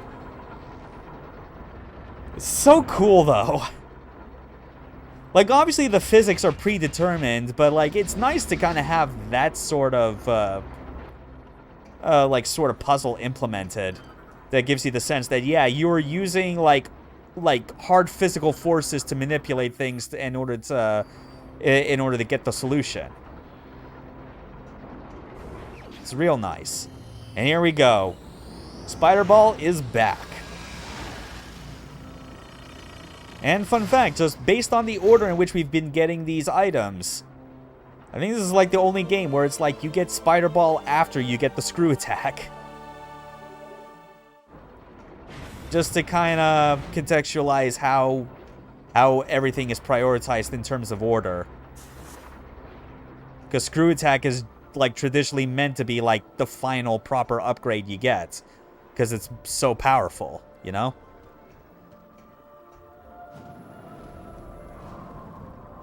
Oh yeah, here we go.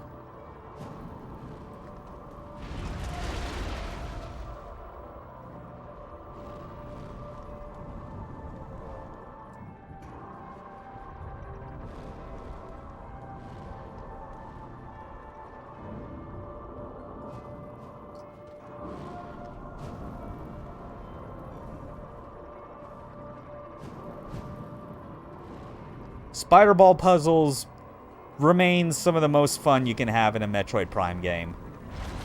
It really is the sort of thing where just like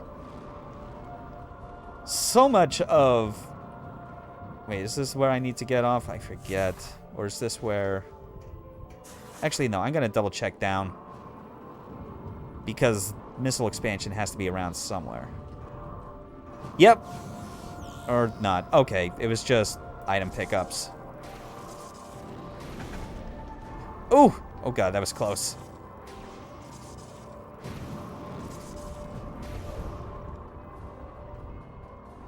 Right, okay, we gotta keep going up this way. Yeah, it is cool. And, just because they remembered from Prime 2, you can use the boost ball to propel yourself away from the rails. Like so.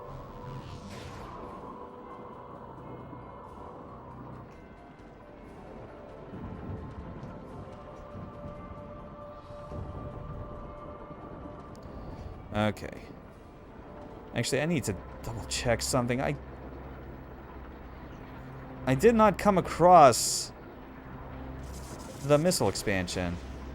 That is odd. I'm clearly missing something.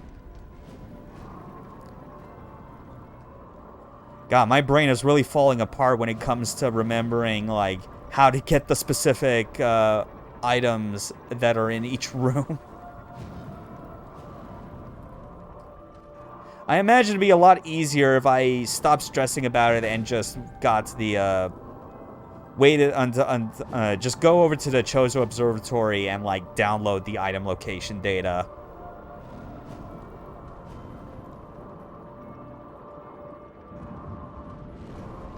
I still hear it, though.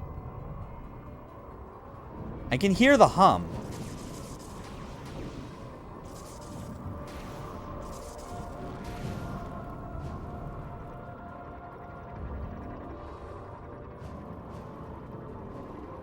Seriously, what the hell?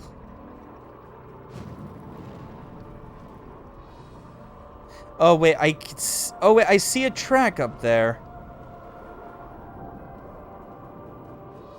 God, okay, hold on.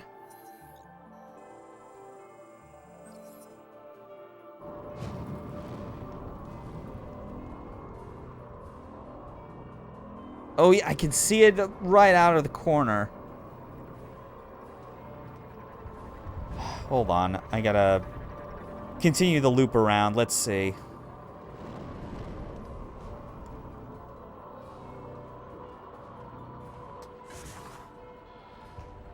Oh, yeah, I was an idiot. God damn it. The other track was right there.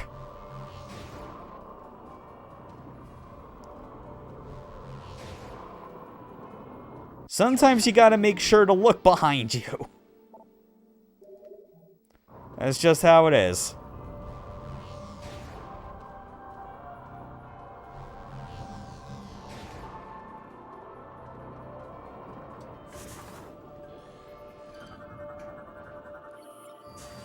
Yep. There's a spider ball track. Nothing new. Now then. Let's see where else we can go before calling it quits. Because I completely forgot just how quickly it is you get the spider ball once you arrive. Always walk left, Arg. I gotta remember that. I gotta. Oh, man.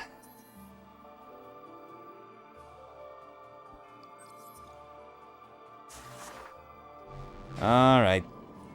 Let's get back out here.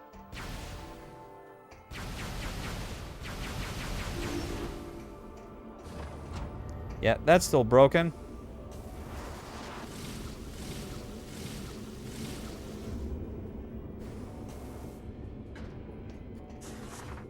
It's also another subtle difference, but I gotta say, like, Prime 3 does a lot better job, I feel, of, like, communicating, like, making it a lot easier to read the distance a gap is and, like, how many screw attacks it's gonna take to get over there. Because I feel when they started out with Prime 2, when they introduced the screw attack in that game, it's like, they designed some of those platforms to be, like, really finicky in terms of, like, not only how many jumps it would take, but also, like, how short or how long you needed to wait before you,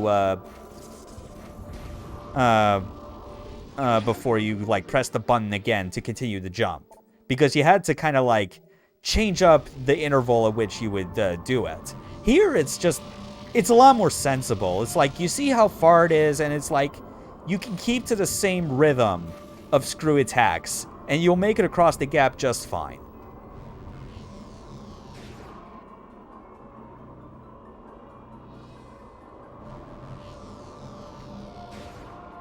Still, doing this whole thing, especially in an area like Skytown, is just... it is a visual treat.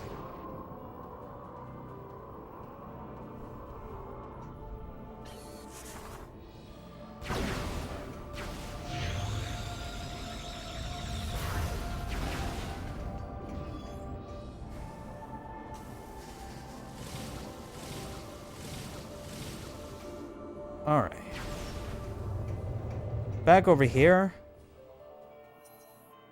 Yeah, Skybridge Hera. We'll try that. Actually, just so I don't get too lost heading in any direction, let's double check, like, which direction's a save room? Okay. Yeah, I think we'll head across this sky bridge because we'll eventually have to come back to this junction anyway. So once I do what's over here up ahead, I'll head on back to the junction and then to the save room. And then call it quits for today. Because we've made a lot of progress.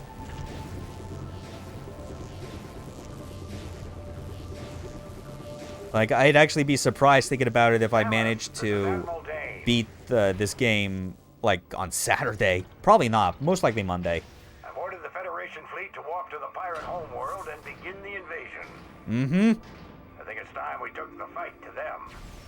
We'll contact you when we're ready to commence our assault. Gladly. Also, Admiral Dane, still better than Adam.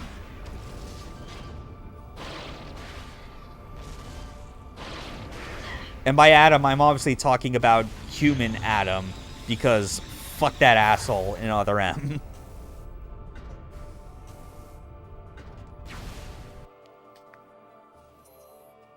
Okay, let me check. Alright. Yeah, construction bay. Some new enemies and lore, and a missile expansion. Let's all get it.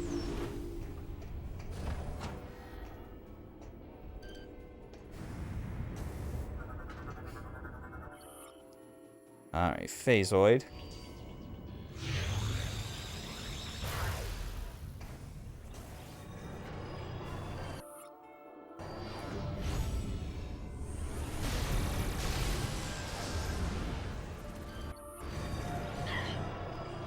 Oh, right, this thing splits.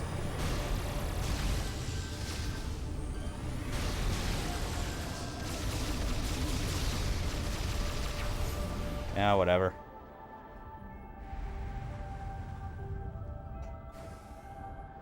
Oh yeah, that's right. I could also power this.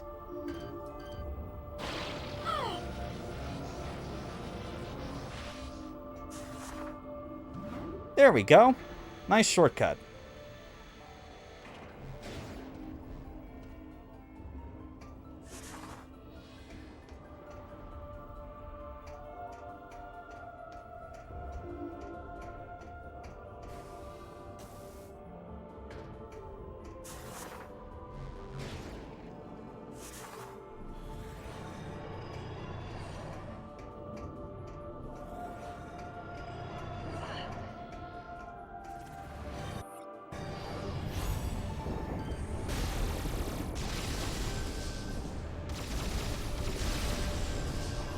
Oh, there it is.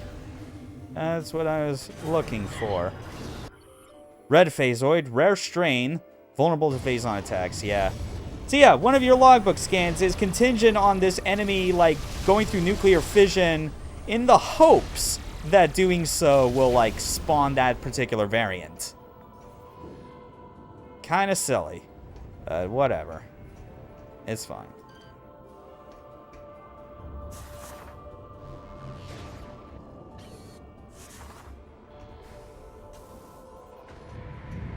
Okay, there should be... Oh, right, that. Yeah, yeah. I'm trying to remember how to get... Oh, I forgot to jump. God damn it.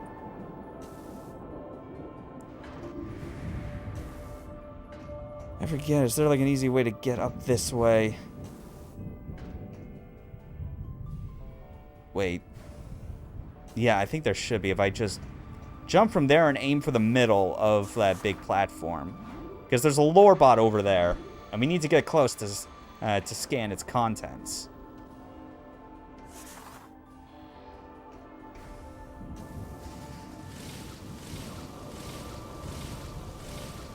Ooh, just barely. Yeah, sometimes when it comes to getting these upgrades, they'll make the distance and like timing for screw attacks a bit more tricky, but it's worth it. Entry Phazon. 1 week after we lost communication, we witnessed the living planet strike again, sent forth several stellar objects, one aimed directly for us. Yeah, that's rough. Destroying a large portion of our home, ultimately striking the distant core below. Sensors detect the presence of strange energy. Readings match with the Federation's data. Same toxin that corrupted countless other planets and our creator's world. Galactic scourge called Phazon.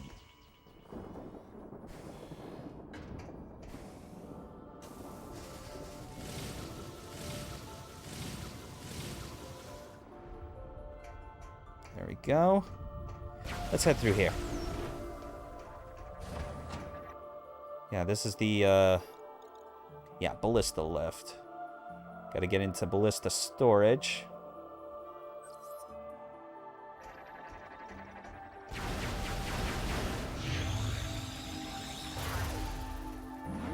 Whew.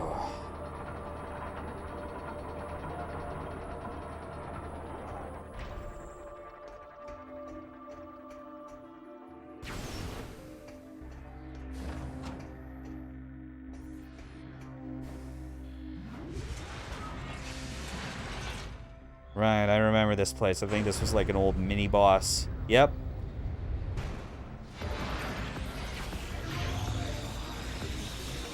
Ah, yeah, this thing.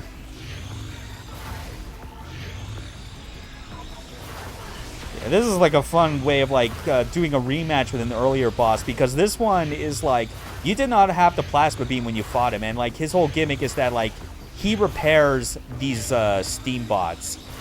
Because just shooting them causes them to just, like, crumple over. But now that we're melting them, it's like he's got nothing to work with. Also, X-ray visor. Like, this is a method of, like, refighting a boss I'm all for. Because it is so much more clear how much the,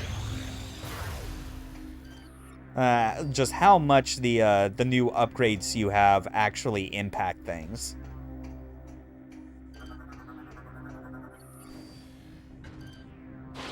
But now to supply the energy to these conduits.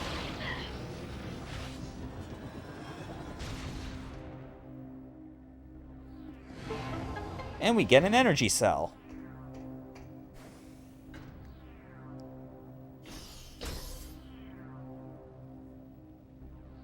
Oh, hold on. That actually fucked up in ways I was not expecting. Okay. I guess I was just pulling back at like the wrong angle. Oh man.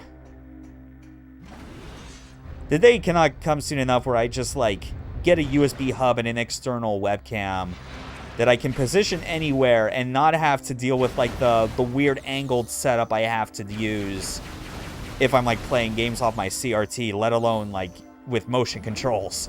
Have a lot more room to work with.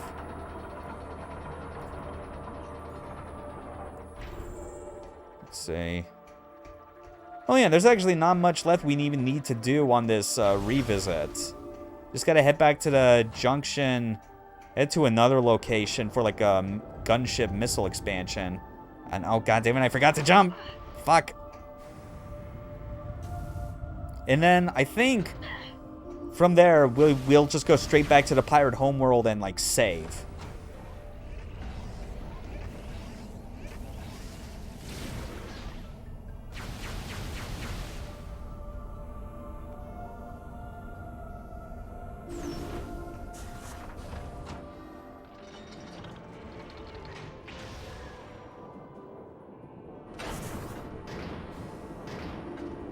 Yeah, let me double check as well on the map. Yeah, Hoverplat dock site.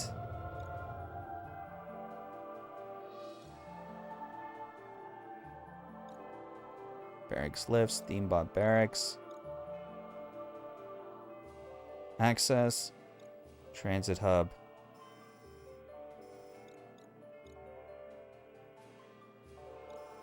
Oh yeah, just working our way back to that original docking zone, that landing zone, and then we can head out.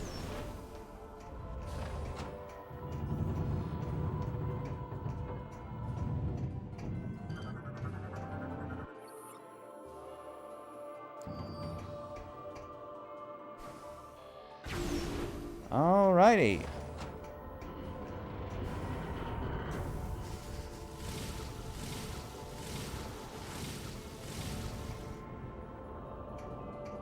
Okay, nothing over there, so... Yeah, there's a spider ball track, so we're obviously going to need to use that.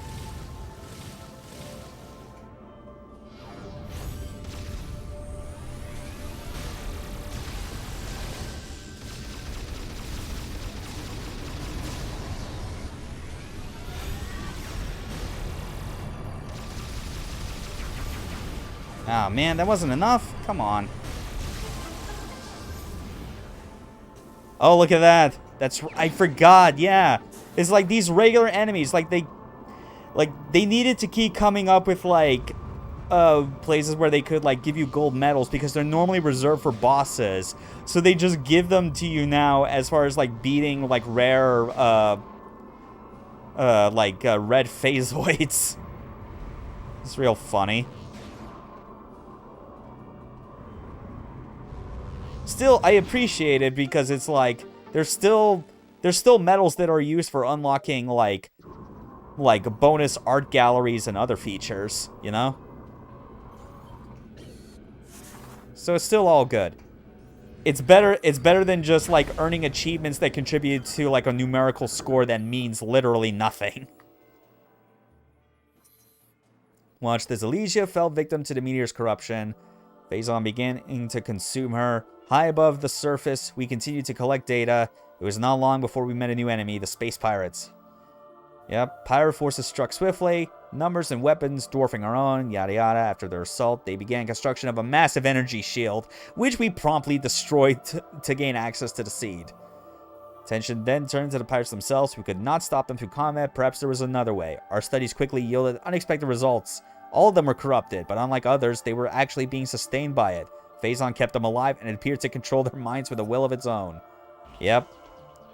And with that, I believe that is all the lore scans for Skytown. Nice. Now to just get back to the landing zone.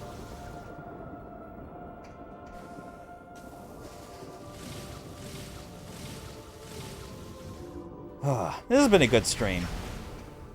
A lot of progress made, a lot of fun had just playing the second best Metroid Prime game. Which for me, even as I say that, it's more like it's only second place, but like not that far behind Prime 1. Just so many unique and ambitious ideas. Some of that, the ambition was never fully realized, but they were still wanting to like really put the most unique stamp on Metroid that they could. And a lot of it's executed very well, so I have to commend them for it.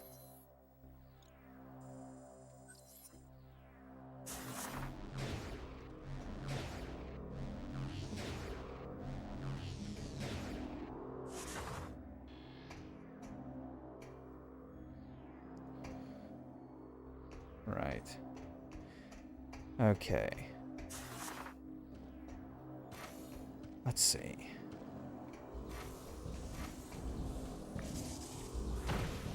I can hear it around here. There's clearly got to be a spider ball track that'll take me to... Yep, I see it. Easy.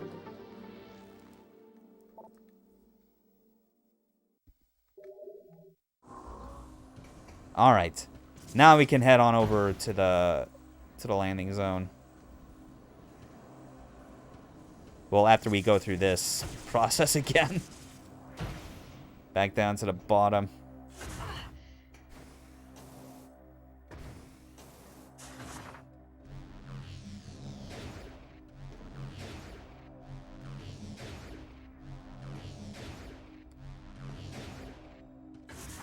Nice.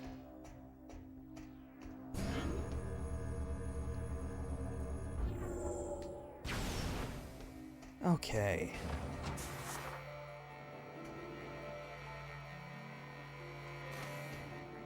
Got it. Right through there.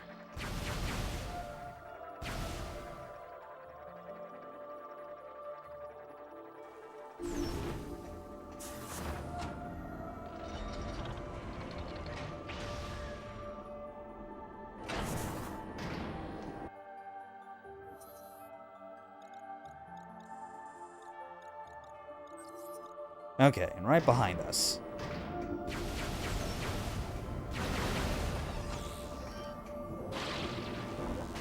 Oh yeah, that's right, I could also do this now.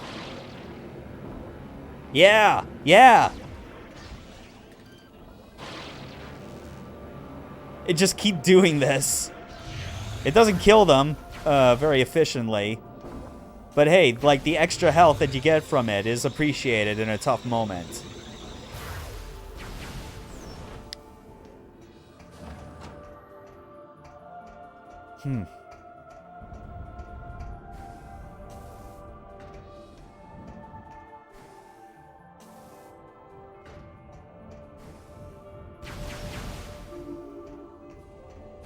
Okay. And one last zip line for good measure.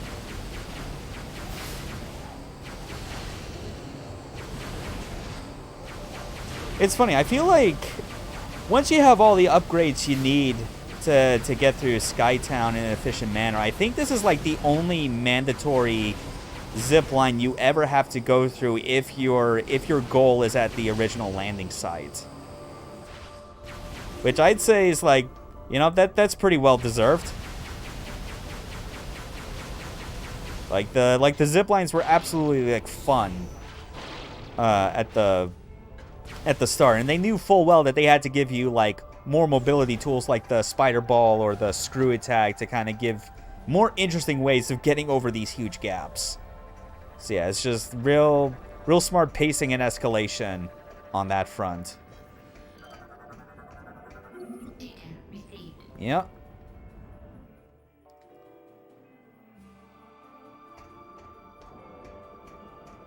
But now, let's get back to the main mission at hand. Or rather, get to the site of the main mission at hand. And we'll stream that tomorrow.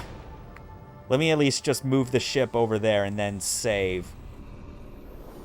Because as far as I recall, like the game doesn't actively like make give you a prompt for a hard save as soon as you land at a new location. Look at that, 61 out of 100 pickups. Right, research facility. Landing site Alpha was there, if I recall correctly. Yep.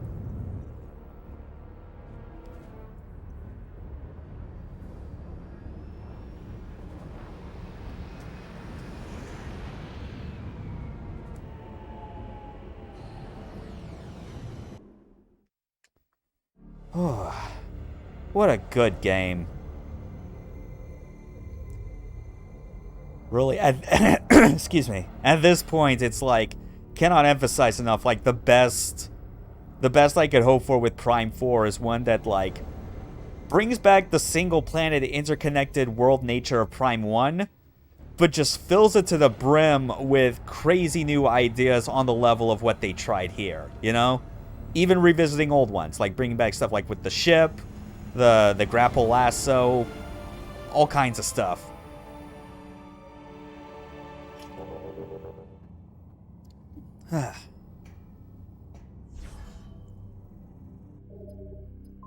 There. Now we can save. This was fun, coming up on about 4 hours. Went pretty well. And it will resume around the same time tomorrow because it's a Saturday and no work, obviously. Thanks for dropping by to watch this, Arian. It's appreciated to have the company. And obviously thanks to anyone else that continues to watch these after the fact with all the VODs. So we'll see how far we get next time. Probably very, very close to the end tomorrow if I'm able to go through another 4 straight hours of this and then have just the finale to work through on Monday. So that's it. Take care, everyone. Later.